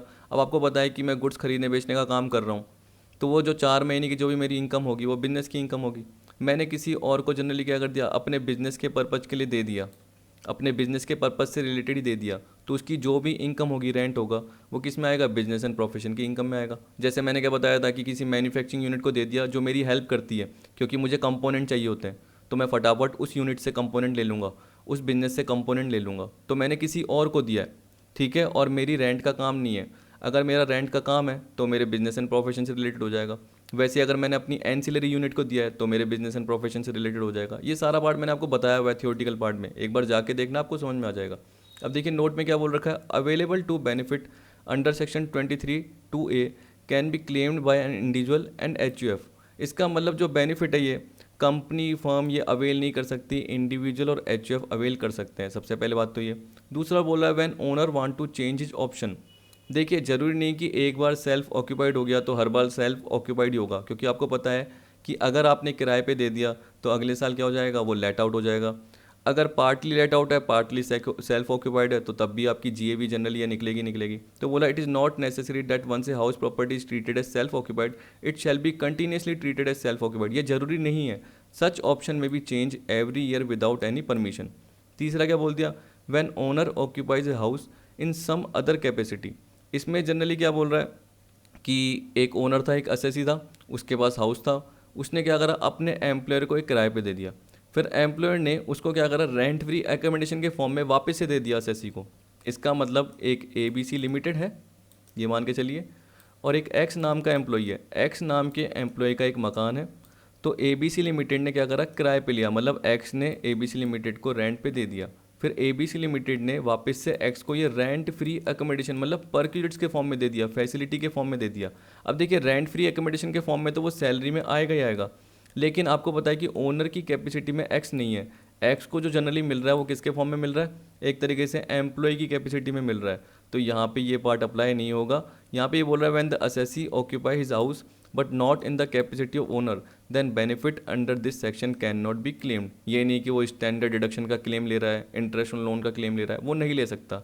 Example, owner let out the house to his employer and get back the property as rent free accommodation. X क्या कर रहा है, ABC लिमिटेड को दे रहा है किराए पे और वापस से रेंट फ्री एकोमोडेशन के फॉर्म में ले रहा है। In such case though the owner himself occupies the property but as an employee of the tenant and not as an owner, तो मालिक की तरह नहीं ले रहा, वो एम्प्लॉय के फॉर्म में ले रहा है। In such case property shall be treated as let out and not self occupied, तो वो सेल्फ ऑक्यूपाइड नहीं मानी जाएगी और लेट आउट के फॉर्म में मानी जाएगी।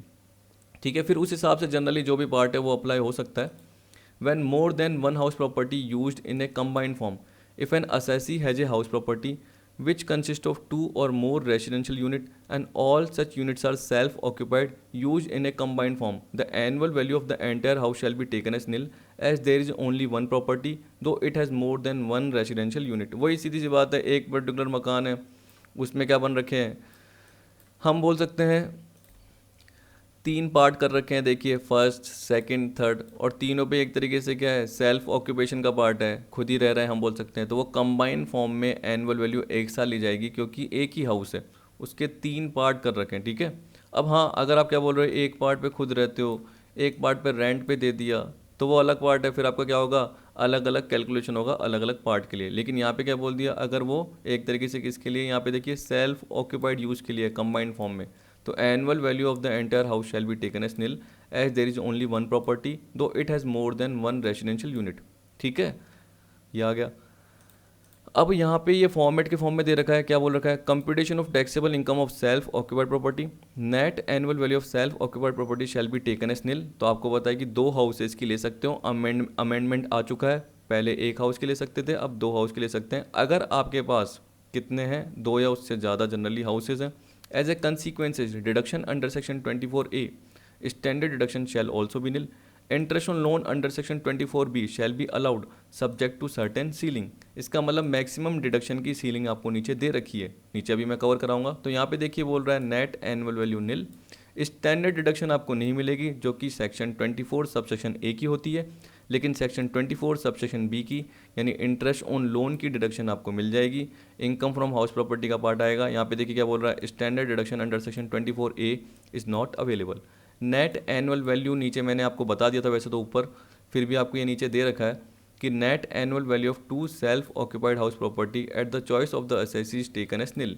ही can choose those house property as self occupied through which tax liability can be reduce. अब देखिए आपको पता है कि 5 हाउस प्रॉपर्टी पूरी रेजिडेंशियल पर्पज के लिए, तो उसमें से 2 क्या ले लिया अपन ने, उसकी नेट एनुअल वैल्यू निल ले ली। क्यों? क्योंकि उसको क्या मान लिया, सेल्फ ऑक्यूपाइड हाउस प्रॉपर्टी बोल दिया, और बाकी 3 क्या हो गई, deem to be let out हो गई।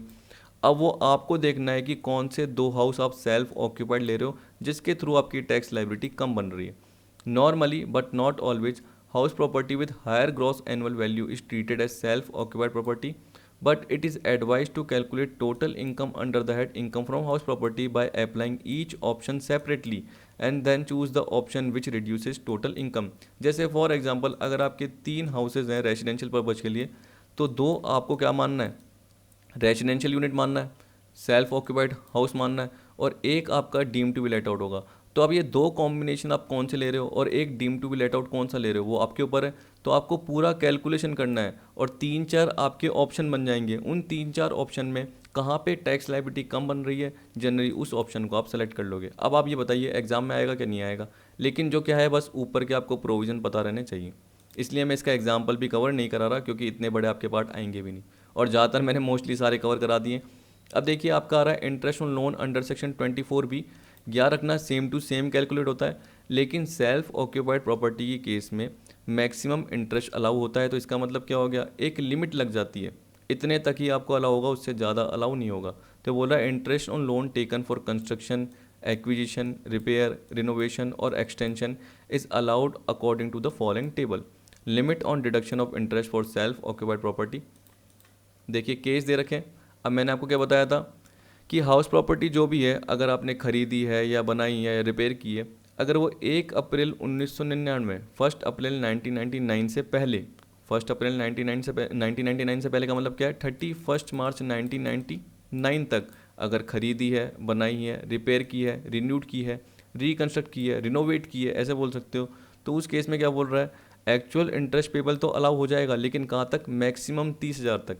अगर आपका एक्चुअल इंटरेस्ट निकल के आ रहा है, कहने का मतलब करंट ईयर का इंटरेस्ट और प्री कंस्ट्रक्शन का इंटरेस्ट निकल के आता, तो वो कितना निकल के आता, मान के चलिए 50,000 निकल के आता, तो वो सिर्फ 30,000 तक ही अलाउ होगा। ठीक,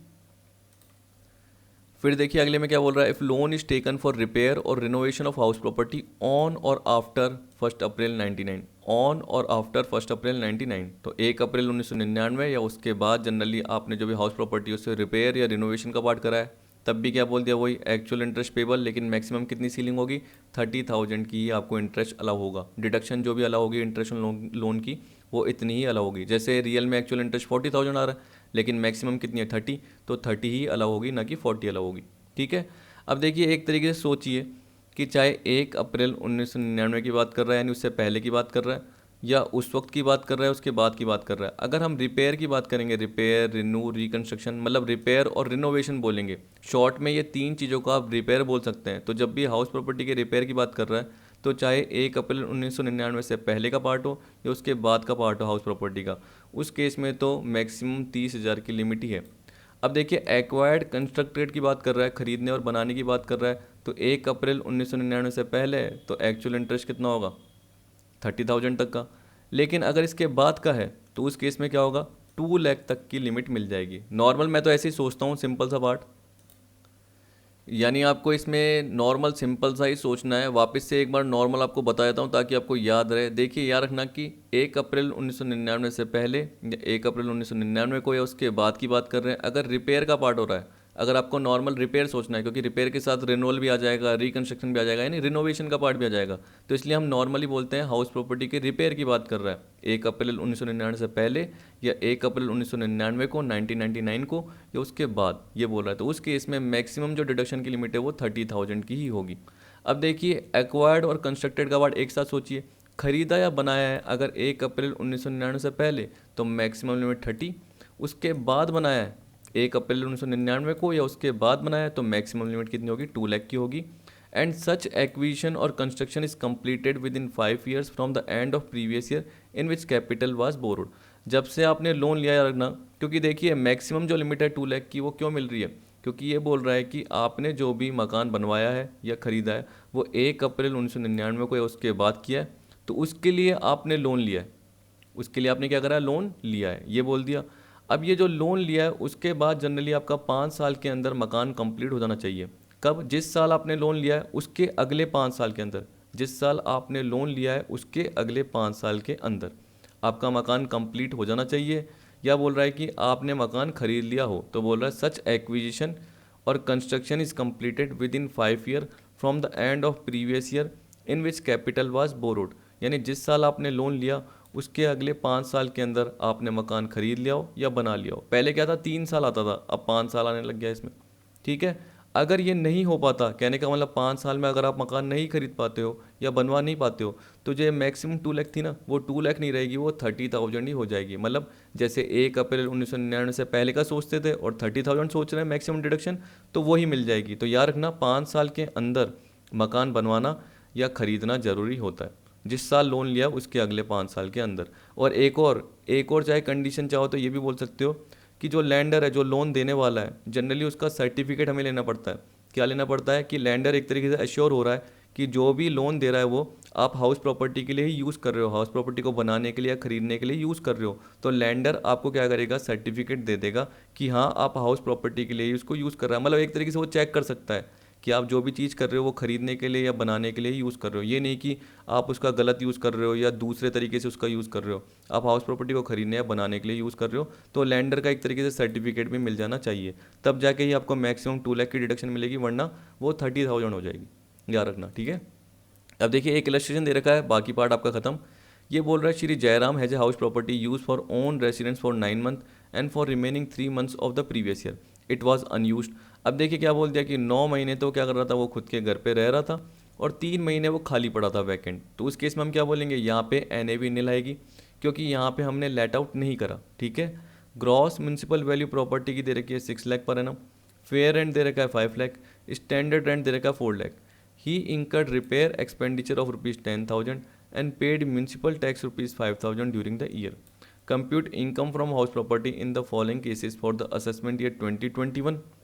अब देखिए आपका ये municipal value, fair rent, standard rent दे रखा है या जो भी एक्चुअल रेंट दे रखा होगा, जबकि एक्चुअल रेंट तो दे ही नहीं रखा, क्योंकि आपको पता है कि वो यूज़ ही नहीं कर रहा। सीधी सी बात है, सॉरी लेट आउट ही नहीं कर रहा, वो तो खुद के लिए यूज़ कर रहा है, और जब यूज़ नहीं कर रहा तो वो वैकेंट है। तो इस केस में आपको देखने की ज़रूरत ही नहीं थी, क्योंकि आपको पता है NAV क्या जाएगी, नील जाएगी, क्योंकि ये सेल्फ ऑक्यूपाइड एक तरीके से हाउस की बात कर रहा है। अब देखिए यहाँ पे बोल रहा है कि रिपेयर एक्सपेंडिचर 10,000 है और म्यूनसिपल टैक्सेस कितना है, 5,000 है। तो आपको पता है कि NAV नील आती है, तो म्यूनसिपल टैक्स का सोचने की भी ज़रूरत नहीं है। अब यहाँ पे देखिए बोल रहा है compute income from house property in the following cases for the assessment year 2021। He borrowed ₹1 lakh at 12% simple interest on 17/8/1998 for purchase of the house property and such amount as well as interest is still unpaid. आ गया। देखिए अब मैंने क्या बताया था आपको ऊपर, अगर ध्यान हो तो ये पर्टिकुलर मैंने पॉइंट बताया यहाँ तक। तो इस केस में देख लीजिए कि if house property has been acquired, constructed, repaired, renewed or reconstructed with borrowed capital before 1 April 1999, तो actual interest payable maximum of ₹30,000, इतना ही होगा। अब देखिए एक्चुअल इंटरेस्ट कितना होगा इस केस में, 1 लाख का 12% 12,000। तो सीधी सी बात है, जब भी आंसर निकलेगा उसमें क्या बोलेगा कि NAV नील, क्योंकि एक तरीके से सेल्फ ऑक्यूपाइड है। Deduction under section 24B interest loan की मिलेगी, स्टैंडर्ड डिडक्शन नहीं मिलती, तो 12,000 की मिल जाएगी, क्योंकि मैक्सिमम सीलिंग लिमिट कितनी है, 30,000 की है। अगर आप ये पहला नोट देख रहे हो तो ये केस 1 के लिए भी और केस 2 के लिए भी है। केस 2 के लिए क्यों है, क्योंकि देखिए केस 2 में सारा का सारा केस सेम है, लेकिन इंटरेस्ट का पार्ट ज़्यादा कर दिया बस। कैसे, क्योंकि लोन का अमाउंट ज़्यादा दिखा दिया। ये बोल रहा है he borrowed ₹10 lakh at 12% simple interest. अलग अलग केस अलग अलग तरीके से देखना, कहने का मतलब इसको इसके साथ लिंक मत कर देना, ये अलग है फिर ये केस अलग है। ठीक है, तो अब देखिए ये जो केस है तो पिछले केस को भूल जाओ। अब ये बोल रहा है he borrowed ₹10 lakh at 12% simple interest on 17 August 1998 for purchase of house property and such amount as well as interest is still unpaid. इसका मतलब लोन का अमाउंट और जो उसका इंटरेस्ट है वो भी अनपेड है। तो इस केस में हम क्या बोलेंगे 10 लाख का 12%। देखिए ये अनपेड बोलता है तो इसका मतलब क्या हुआ कि हम करंट ईयर का इंटरेस्ट, करंट ईयर का मतलब क्या हो गया, असेसमेंट ईयर 2021 है, इसका मतलब 1920 का करंट ईयर का इंटरेस्ट ले सकते हैं। और देखिए यहाँ पे कोई ये नहीं बोल रखा कि कंस्ट्रक्शन का पार्ट है, तो प्री कंस्ट्रक्शन पीरियड का कुछ भी नहीं आएगा क्योंकि हाउस प्रॉपर्टी खरीदी है। अब कब खरीदी है, या तो 31 मार्च 1999 तक या उसके बाद, कहने का मतलब 1 अप्रैल 1999, 1 अप्रैल 1999 या उसके बाद या उससे जस्ट पहले। तो हमने उससे पहले खरीदी है तो उस केस में हमें पता है कि मैक्सिमम सीलिंग लिमिट 30,000 की आएगी। तो आप देखिए 10 लाख का 12% कितना होता है 1,20,000, लेकिन डिडक्शन कितनी मिलेगी, सिर्फ 30,000 तक की ही मिलेगी। तो आप नीचे देख सकते हैं डिडक्शन जो मिली हुई है वो कितने की मिली है, 30,000 की ही मिली है। तो मान के चलिए जो ये नोट है एक तरीके से सेकंड वाले केस के लिए हो सकता है, फर्स्ट केस के लिए भी बोल सकते हैं, लेकिन आपको पता है कि फर्स्ट केस में वैसे ही 30 से कम था, लेकिन सेकंड केस में जो अपना इंटरेस्ट लोन था वो 1,20,000 आ रहा है, इसलिए जो सीलिंग लिमिट हो गई वो कितनी हो गई 30,000 तक की हो गई। आगे समझ में। अब देखिए केस थर्ड, केस थर्ड में क्या बोल रहा है, he borrowed ₹5 lakh at 12% simple interest on 17/8/1999। इसका मतलब क्या हो गया 1 अप्रैल 1999, ठीक है, ऑन 1 अप्रैल 1999 और आफ्टर, एक तरीके से ये ना 1 अप्रैल 1999 उसके बाद जनरली आपने खरीदा है। फॉर कंस्ट्रक्शन, अब खरीदा नहीं है कंस्ट्रक्शन के लिए, तो for construction of the house property construction of which was completed on 31 March 2000 and the such amount is still unpaid. तो इसके लिए याद रख लेना, देखिए हमें पता है कि सेल्फ ऑक्यूपाइड प्रॉपर्टी है तो इस केस में हमें मैक्सिमम लिमिट तो देखनी पड़ेगी। अब 30 देखेंगे या 2 लाख देखेंगे, तो आपको पता है कि 1 अप्रैल 1999 है उसके बाद जनरली हाउस प्रॉपर्टी क्या करिए कंस्ट्रक्ट की है, तो उस केस में हम क्या बोलेंगे 2 लाख की लिमिट देखनी पड़ेगी। और याद रखना कि जो कंस्ट्रक्शन है वो लोन लेने के 5 साल के अंदर, एक तरीके से जिस भी लोन लेने का ईयर है उसके अगले 5 साल के अंदर कंप्लीट हो जाना चाहिए, ऐसे ही मान के चलेंगे ना। तो यहाँ पे आप देख सकते हैं कि जब इसका पर्टिकुलर पार्ट बोल रहा है कि 5 लाख का 12% है क्योंकि लोन अभी भी क्या है अनपेड है, तो वो 60,000 आपका करंट ईयर का इंटरेस्ट का पार्ट आ जाएगा, ये बोल रहा है। और आप एक और चीज़ देख लेना, क्योंकि अभी हम क्या कर रहे हैं, पहले इंटरेस्ट कैलकुलेशन कर रहे हैं, फिर लिमिट बाद में बताऊंगा। तो सबसे पहले मैं क्या कर रहा हूँ, पुराने तरीके से सोच रहा हूँ, जो मैंने लेट आउट प्रॉपर्टी के केस में जो आपको एग्जांपल बताया, तो वैसे सोच के चल रहा हूँ कि यार कंस्ट्रक्शन कब कंप्लीट हुआ 31 मार्च 2000 को। तो इसका मतलब मैंने क्या बताया, जैसे मैंने एग्जाम्पल बताया था कि 30 जून 19 को कंस्ट्रक्शन कंप्लीट हुआ, तो उससे पहले मैंने 31 मार्च लिया, ये तो लिया। अब सोचिए कि अगर 31 मार्च 2000 को कंस्ट्रक्शन कंप्लीट हुआ है, ये बोल रहा है ना, तो अगर मैं इससे पहले का ईयर लेता हूँ 31 मार्च 1999 का, ये ले लेता हूँ, तो वो वैसे भी नहीं आएगा क्योंकि लोन कब लिया है मैंने 17 अगस्त 1999 को, और जनरली जो ये इससे पहले का पार्ट आ रहा है। और एक और सोचिए कि अगर मैं क्या बोलता हूँ कि इसमें जनरली प्री कंस्ट्रक्शन पीरियड का जब भी इंटरेस्ट निकालते हो तो उसमें डिवाइड 5 करते हैं। अब ये 2000 है, अभी क्या चल रहा है आपको, प्रीवियस ईयर 1920 चल रहा है, तो आपको पता है कि अगर फिर भी कंस्ट्रक्शन जिस साल कंप्लीट होता उस साल का अगर मैं डिवाइड 5 करके जो 5 साल की इंटरेस्ट की डिडक्शन है वो ले लेता, तो आपको पता है कि 2000, ये जैसे 31 मार्च 2000 की बात कर रहा है तो 19 2000 में मिलती, फिर 2000 2001 में मिलती, फिर 2001 2002 में मिलती, इस तरीके से तो वैसे ही ख़त्म हो जाती। तो 5 साल की आपको देखने की ज़रूरत ही नहीं है क्योंकि तब तक का पीरियड ख़त्म हो गया, तो वो सोचने की ज़रूरत नहीं है। लेकिन करंट ईयर का इंटरेस्ट क्यों सोच रहे हो, क्योंकि लोन अभी तक अनपेड है। 5 साल का कब तक देखेंगे, जब तक वो कवर हो रहा है। हमें पता है कि 1920 और 2000 बहुत ज़्यादा फ़र्क हो गया, तो हमें वो सोचने की ज़रूरत ही नहीं है प्री कंस्ट्रक्शन का। तो ये 60,000 देखा, अब टोटल मिला के 60,000 हो रहा है। और मुझे पता है कि जो जनरली लोन लिया है वो कब लिया है, 1 अप्रैल 1999, उसके बाद लिया है हाउस प्रॉपर्टी के कंस्ट्रक्शन के लिए। तो हम क्या बोलेंगे, ये सारा पार्ट पूरा हो रहा है। और देखो कंस्ट्रक्शन कब कंप्लीट हुआ, लोन लेने के 5 साल के अंदर कंप्लीट हो गया, अराउंड 5-6 महीने में कंप्लीट हो गया, 9 10 11 12 7 महीने में, समथिंग 7 महीने और कुछ दिन हुए, उसमें ही जनरली आपका हाउस प्रॉपर्टी का कंस्ट्रक्शन कंप्लीट हो गया। तो उस केस में हम क्या बोलेंगे, ये 60,000 पूरी की पूरी डिडक्शन अलाउ हो जाएगी क्योंकि मैक्सिमम डिडक्शन 2 लाख की थी। मैक्सिमम कितने की थी, 2 लाख की थी। अब देखिए सेम यही का यही केस ये वाला है, लेकिन अमाउंट चेंज हो गया इसकी जगह और इंटरेस्ट भी चेंज हो गया। तो देखिए क्या बोल रहा है, he borrowed ₹20 lakh at the rate 18% on 17 August 1999 for construction of the house property, construction of which was completed on 31 March 2000 and such amount is still unpaid. अभी तक अनपेड है, तो उसके इसमें हम क्या बोलेंगे, 20 लाख का 18% निकालिए, कितना निकलता है, समथिंग निकल गया 3,60,000। अब आपको पता है कि मैक्सिमम जो भी डिडक्शन है वो कितने की है, 2 लाख की है, क्योंकि सारा केस सेम है, डिडक्शन तक का पार्ट तो सेम रहेगा, लेकिन अमाउंट इसमें कितना निकला था 5 लाख का 12% 60,000, इसलिए पूरा अलाउ हो गया। लेकिन ये जो अलाउ होगा वो 360 अलाउ नहीं हो पाएगा इस वाले केस में, इसमें मैक्सिमम डिडक्शन 2 लाख तक की ही मिल पाएगी। तो आप देख सकते हैं फोर्थ वाला केस जिसमें आपको मैक्सिमम डिडक्शन कितनी मिल रही है 2 लाख की, 3 वाले में देखिए 60,000 की मिल रही है। और इसका अगर पॉइंट पढ़ेंगे तो देखना, देखिए केस थर्ड का सेकंड पॉइंट है और केस फोर्थ का थर्ड पॉइंट है, इस तरीके से देख लेना। तो देखिए केस थर्ड का सेकंड पॉइंट क्या बोल रहा है, as loan was taken on or after 1 April 1999 for the construction of house property which is completed within 5 year from the end of financial year in which such loan was taken. तो जिस साल loan लिया है उस previous year के अगले 5 साल तक हाउस प्रॉपर्टी कंप्लीट हो चुकी थी, जो कि 7-8 महीने में कंप्लीट हो गई, क्राइटेरिया पूरा हो गया। Hence the maximum ceiling is enhance to ₹2 lakh. ठीक है, तो 2 कंडीशन याद रखिए, 1 अप्रैल 1999 उसके बाद जनरली हाउस प्रॉपर्टी का कंस्ट्रक्शन या एक्वायर के पार्ट की बात कर रहा है। ठीक है, कंस्ट्रक्शन और एक्वायर के पार्ट की बात कर रहा है, रिपेयर नहीं। अगर 1 अप्रैल 1999 उसके बाद रिपेयर का पार्ट है, रिनोवेशन का है, रिकंस्ट्रक्शन का है, तो उसमें सीलिंग लिमिट 30 ही है। 1 अप्रैल 1999 उसके बाद के लिए हाउस प्रॉपर्टी को खरीदने या बनाने से रिलेटेड सीलिंग लिमिट 2 लाख की है। फिर देखिए थर्ड वाले केस में भी सेम ही है, ऊपर से रिलेटेड पॉइंट, मतलब ये केस 4 के लिए, ये केस थर्ड के लिए, और जो ये पहला पॉइंट है ये केस 1 और केस 2 दोनों के लिए। समझ गए। अब जो ये फोर्थ पॉइंट आ रहा है ये केस 5 के लिए, थोड़ा सा बड़ा है क्योंकि जनरली इसमें 150 ये सारा पार्ट आ जाएगा। तो एक बार पढ़ के देख लेते हैं, थोड़ा सा टिपिकल आपको लग सकता है, लेकिन देखिए इतना टिपिकल नहीं होगा, आराम से सोचिए। देखिए क्या बोल रहा है, he borrowed ₹1,80,000 at 15% per annum on 1st April 1998 and further borrowed ₹10 lakh at 10% on 17th August 1999 for construction of the house property and such amount is still unpaid.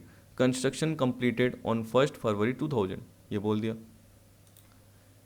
देखिए इन वाले केस में जनरली क्या बोल रखा है कि 2 लोन लिए, एक तो पहले लिया था फिर वापस से फर्दर बोरो किया हाउस प्रॉपर्टी का कंस्ट्रक्ट करने के लिए, और अमाउंट अभी तक दोनों की क्या है, अनपेड है। और कंस्ट्रक्शन जो कंप्लीट हुआ है कब हुआ है, 1 फरवरी 2000 को कंप्लीट हुआ है। आप सोचिए कि कंस्ट्रक्शन कंप्लीट हुआ 1 फरवरी 2000 को, ऊपर वाले केस में मुझे सोचने की जरूरत क्यों नहीं पड़ी, क्योंकि मैंने क्या बोला कि उसी पर्टिकुलर ईयर में जिस साल जनरली आपने लोन लिया था उसी साल कंस्ट्रक्शन कंप्लीट हो गया था। जबकि आपको पता है कि अगर देखिए कंस्ट्रक्शन कंप्लीट जैसे 1 फरवरी 2000 का हुआ तो उससे पहले का ईयर क्या होता है, प्रीवियस ईयर 31 मार्च 1999। 31 मार्च 1999 लोन कब लिया, 1 अप्रैल 1998 से। तो आपको पता है कि 1 अप्रैल 1998 से लेके 31 मार्च 1999 का मतलब 12 महीने का, तो 1,80,000 का 15%, ठीक है, इंटू 12 महीने। 12 महीने लिखने की जरूरत नहीं क्योंकि 12/12 सेम ही होता है। तो हमें पता है कि एक साल का जो भी निकलेगा वो निकलेगा 27,000। क्या निकला, 27। अब मैंने आपको ये बताया था जिस साल कंस्ट्रक्शन कंप्लीट हुआ है 1 फरवरी 2000 को, तो वो कौन सा ईयर हो गया, 1999-2000। 1999-2000 तो 27,000 अपॉन 5 करोगे तो कितना होता है, 5400 हो गया। तो ये 5400 की डिडक्शन मिल जाएगी। फिर 2001 की मिलेगी, 2001 की, 54 की, इस तरीके से 5 साल की मिलेगी अगर आपको ध्यान हो तो। ये मैंने आपको बताया था। लेकिन आपको पता है कि ये कब ख़त्म हो जाएगी, एक साल ये, दूसरा साल ये, फिर 2001-2 आएगा, फिर 2002-3 आएगा और 2003-4 आएगा। मतलब 2003-4 तक वो पूरा का पूरा पार्ट ख़त्म। अभी क्या चल रहा है आपका, प्रीवियस ईयर 1920। तो आपको इसको सोचने की ज़रूरत ही नहीं है जो ये बताया। तो इसका मतलब क्या हुआ, जो प्री कंस्ट्रक्शन पीरियड का इंटरेस्ट था वो तो निल है। अब हमें क्या देखना है, जैसे ही कंस्ट्रक्शन कंप्लीट हो गया था तो उसके बाद अभी तक अमाउंट अनपेड था, तो हम क्या बोलेंगे कि 1,80,000 का 15% था। वो कितना था, 1 अप्रैल 1998 को हमने क्या करा था, लोन लिया था, जो कि 31 मार्च 1999 या उससे पहले का है।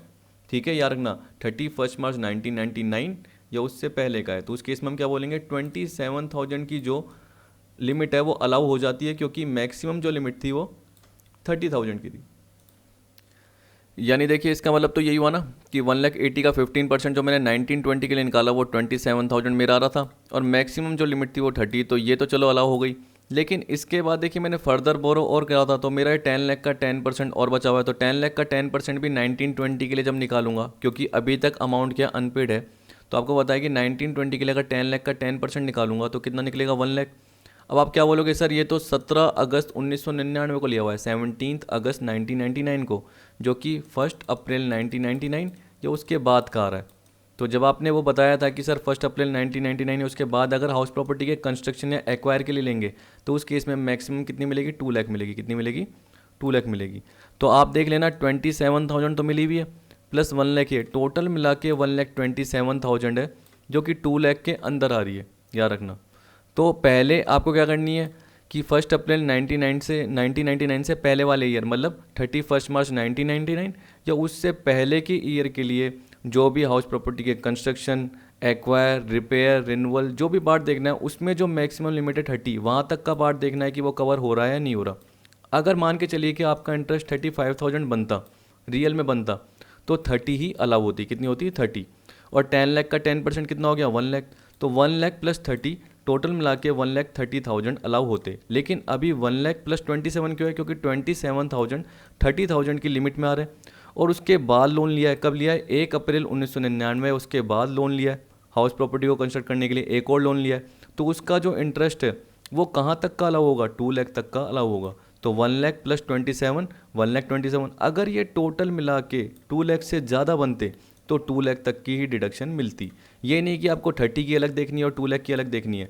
पहले बार के लिए तो अलग देखनी है, लेकिन जब अगली बार का लोन देखोगे जो 1 अप्रैल 1999 उसके बाद का होगा, तो आपको टोटल मैक्सिमम डिडक्शन देखनी पड़ेगी जो कि 2 लाख की है। चलो ये आपको ज़्यादा समझ में नहीं आएगा तो आपको 7th पॉइंट में समझ में आएगा। 7th के थ्रू मैं आपको बताऊंगा तो आपको पता चल जाएगा। देखिए 7th का पार्ट सेम है, एक बार पढ़ के देखिए। 6th का बाद में कराता हूँ। 7th में क्या बोल रहा है? He borrowed rupees 1,80,000 at 15% on 1 April 1998 and further borrowed rupees 20 lakh at 14%। अब देखिए इसकी जगह ये हो गया और सारा पार्ट सेम है, ठीक है। On 17 August 1999 for the construction of house property and such amount is still unpaid. Construction completed on 1 February 2000। अब देखिए मेरे को एक्स्ट्रा कुछ समझाने की जरूरत नहीं है कि ये 27 आ गया जो कि 30,000 की लिमिट के अंदर है। कितना आ गया? 27 आ गया। और मेरे को प्री कंस्ट्रक्शन पीरियड का इंटरेस्ट का लेने की जरूरत नहीं है क्योंकि आपको पता है कि वो जनरली 2003-4 तक ही खत्म हो जाएगा, तो मुझे वहाँ तक जाने की जरूरत नहीं है। मैंने सारा नीचे थियोरटिकल पार्ट में कवर किया है आपको समझाने के लिए, चाहे पढ़ के देख लेना। तो देखिए 27,000 हो गया। अब आपको पता है कि 20 लाख का अभी भी है और ये कब लिया है? 1 अप्रैल 1999 उसके बाद। तो 20 लाख का 14% देखिए कितना होता है? 2,80,000। तो इसका मतलब क्या? 280 प्लस 27,000 टोटल मिला के आपको डिडक्शन कितनी मिलती? 3,07,000 की मिलती। लेकिन आपकी मैक्सिमम एग्जम्पशन कितनी है? 2 लाख। आप ये मत बोलना सर कि मैक्सिमम एग्जम्पशन एक तो 30 है और प्लस 2 लाख है, 230 है, ये गलत हो जाएगा। मैक्सिमम एग्जम्पशन लास्ट वाली ही देखी जाती है। तो आपको बताइए कि जो लोन लिया है वो 17 अगस्त 1999 को लिया है, 1 अप्रैल 1999 उसके बाद लिया है, तो इस केस में मैक्सिमम एग्जम्पशन 2 लाख ही देखी जाएगी। तो आपको 280 प्लस 27 नहीं मिलेगी, 3,07,000 नहीं मिलेगी, आपको 2 लाख तक की ही मिलेगी। तो चाहे आप आंसर में देख सकते हो 5th वाले में मैंने क्या बताया? 127 है और यहाँ पे देख सकते हो 2 लाख है। अगर आप इसके पॉइंट पढ़ के देखोगे 5th वाले के लिए 4th पॉइंट है, यहाँ पे पढ़ के देख लेना, यहाँ पे पूरा का पूरा पॉइंट यही बोल रखा होगा जो मैंने बताया है। और इसके बाद देख लेना 6th वाले पॉइंट में भी, इसमें भी जनरली लास्ट में क्या बोल रखा होगा कि ये देखिए यहाँ पे बोल रहा है total eligible interest on first loan is 27,000, that is pre construction period का इंटरेस्ट तो निल है, जो मैंने आपको बताया था जो 5 साल का है वो तो निल है, प्लस पोस्ट कंस्ट्रक्शन पीरियड का जो इंटरेस्ट है वो 27,000 है। ठीक, तो आपको पता है कि जो पहले लोन का इंटरेस्ट है वो तो 27 है, date is within the ceiling of 30। Further eligible interest on second loan कितना है? 280 है। लेकिन टोटल सीलिंग ऑफ इंटरेस्ट कितनी है सेल्फ ऑक्यूपाइड प्रॉपर्टी के केस में? वो 2 लाख से ज़्यादा नहीं हो सकती। तो आपको 2 लाख प्लस 30 सोचने की ज़रूरत नहीं थी क्योंकि सेकंड लोन जो है वो आपने 1 अप्रैल 1999 उसके बाद लिया है। तो उस केस में हम क्या बोलेंगे? 2 लाख की ही मैक्सिमम सीलिंग लिमिट देखनी है, 2 लाख की ही देखनी है। तो 280 प्लस 27 ये देखने की ज़रूरत नहीं है, 3,07,000 नहीं लेना। आपको जो मैक्सिमम सीलिंग लिमिट है वो 2 लाख तक की है और यही अलाउेबल होगा। ठीक, अब देखिए इस वाले पार्ट में देखिए क्या बोल रहा है। He borrowed rupees 5 lakh at 12% on 1 April 2000 for repair of the house property. तो मैंने आपको क्या बताया, देखिए अगर 1 अप्रैल 1999 है उसके बाद ये रहा आपने रिपेयर या रिनोवेशन का काम कराया 1 अप्रैल 1999 उसके बाद, तो उस केस में 30,000 आएगा। और उससे पहले भी क्या है? 30,000 है रिपेयर रिनोवेशन के केस में। तो मेन क्या है? कंस्ट्रक्शन और एक्वायर के केस में 30 और 2 लाख सोचना आपको। इसमें तो सोचने की जरूरत ही नहीं है रिपेयर में, चाहे पहले हो चाहे बाद में हो, मैक्सिमम जो लिमिट होगी वो 30 ही होगी। तो आप देखिए आपका कितना निकला इंटरेस्ट, क्योंकि अभी भी देखिए मान के चलिए बोल रहा है कि जो लोन लिया है वो अनपेड है, ये मान के चलिए, क्योंकि क्वेश्चन में कुछ नहीं बोल रखा तो मान के चले अनपेड है। तो आपका 1920 का जो करंट ईयर का इंटरेस्ट निकलेगा वो कितना निकलेगा? 5 लाख का 12% 60,000। लेकिन लिमिट कितनी मिली हुई है? सिर्फ 30 ही मिली हुई है। तो डिडक्शन कितनी मिलेगी? 30,000 की ही मिलेगी। तो आप देख सकते हो ये 6th केस में 30,000 की मिलेगी। तो फर्स्ट सेकंड के लिए फर्स्ट पॉइंट, थर्ड के लिए सेकंड, फोर्थ के लिए थर्ड, इस तरीके से, फिफ्थ के लिए फोर्थ पॉइंट है, सिक्स्थ के लिए फिफ्थ पॉइंट है, और सेवन्थ के लिए कौन सा पॉइंट है अपना, सिक्स्थ पॉइंट है। एक बार करके जरूर देखना, मैंने आपको सारा बता दिया। देखिए तभी टाइम लगता है क्योंकि मैं पर्टिकुलर आपके लिए उस हिसाब से एग्जांपल कवर करता हूं ताकि आपको इंटरेस्ट के प्रोविजन है सारे समझ में आ जाए। दिक्कत हो रही है तो एक बार वापस से कवर करना, जो मैंने पूरा पार्ट बताया है वीडियो को ढंग से देखना। तो मैंने जो भी सीलिंग लिमिट है ये सारा का सारा पार्ट बता दिया। अब देखिए एक चीज़ और कन्फ्यूज मत होना, जब आप इंटरेस्ट ऑन लोन का पार्ट कैलकुलेट कर रहे हो तो मैंने क्या बताया, चाहे लेट आउट हो चाहे सेल्फ ऑक्यूपाइड हो, कैलकुलेट सेम करना है। लेकिन यहाँ पे सेल्फ ऑक्यूपाइड के लिए आपको लिमिट का पार्ट देखना पड़ेगा। तो ये 5 साल को उस पर्टिकुलर 5 साल से कंपेयर मत कर लेना। ये 5 साल क्या है, ये कंडीशन है कि अगर आपने लोन लिया है तो लोन जो भी लिया है उसका जो साल है उसके अगले 5 साल में आपकी हाउस प्रॉपर्टी एक्वायर है, कंस्ट्रक्ट होनी चाहिए, तब जाके आपको ये सीलिंग लिमिट मिलेगी, तब जाके आपको 2 लाख की लिमिट मिलेगी। समझ गए, ये सेल्फ ऑक्यूपाइड प्रॉपर्टी के लिए। तो सबसे पहले आपको इंटरेस्ट ऑन लोन कैलकुलेट करना है। तो अगर वो ज़्यादा आ रहा है तब जाके वो 2 लाख तक की अलाउ होगा, जैसे 3,07,000 आ रहा था अभी मेरा, 2 लाख तक अलाउ हुआ। ये आपको देखना है। इंटरेस्ट ऑन लोन कैलकुलेट करना सेम ऊपर की तरह है, जो मैंने आपको अभी अभी ऊपर लेट आउट वाले पार्ट में ये पूरा का पूरा कैलकुलेट कराया। तो इसको इस वाले 5 साल से कंपेयर मत करना, क्योंकि ये तो क्या है, टोटल इंटरेस्ट जो भी आप प्री कंस्ट्रक्शन पीरियड का कैलकुलेट करोगे उसका डिवाइड बाय 5 करोगे तो उस साल से आपको अलाउ हो जाएगा जिस साल आपका कंस्ट्रक्शन कंप्लीट हुआ है। ठीक है, जिस साल आपका कंस्ट्रक्शन कंप्लीट हुआ है। तो ये तो अलाउ का पार्ट है, तो ये एक तरीके से कैलकुलेशन का पार्ट है। तो इंटरेस्ट कैलकुलेट करो, फिर उसके बाद नीचे आओ और उसके बाद सेल्फ ऑक्यूपाइड प्रॉपर्टी के केस में देखो कि क्या बोल रखा है आपको। ठीक है, आपको क्या बोल रखा है। आई होप आपको समझ में आ गया होगा। देखिए इसमें दिक्कत होती ही होती है, फिर भी आपको वापस से एक बार रीड करना पड़ेगा पीडीएफ को, वीडियोज़ को ढंग से देखना पड़ेगा, तब जाके आराम से आ जाएगा। अब मेरे हिसाब से अगली वीडियो में आपका लास्ट पार्ट ही बचा है और मैं पूरा का पूरा पार्ट खत्म करा दूंगा। तो आई होप आपको वीडियो पसंद आई होगी। वीडियो देखने के लिए थैंक यू।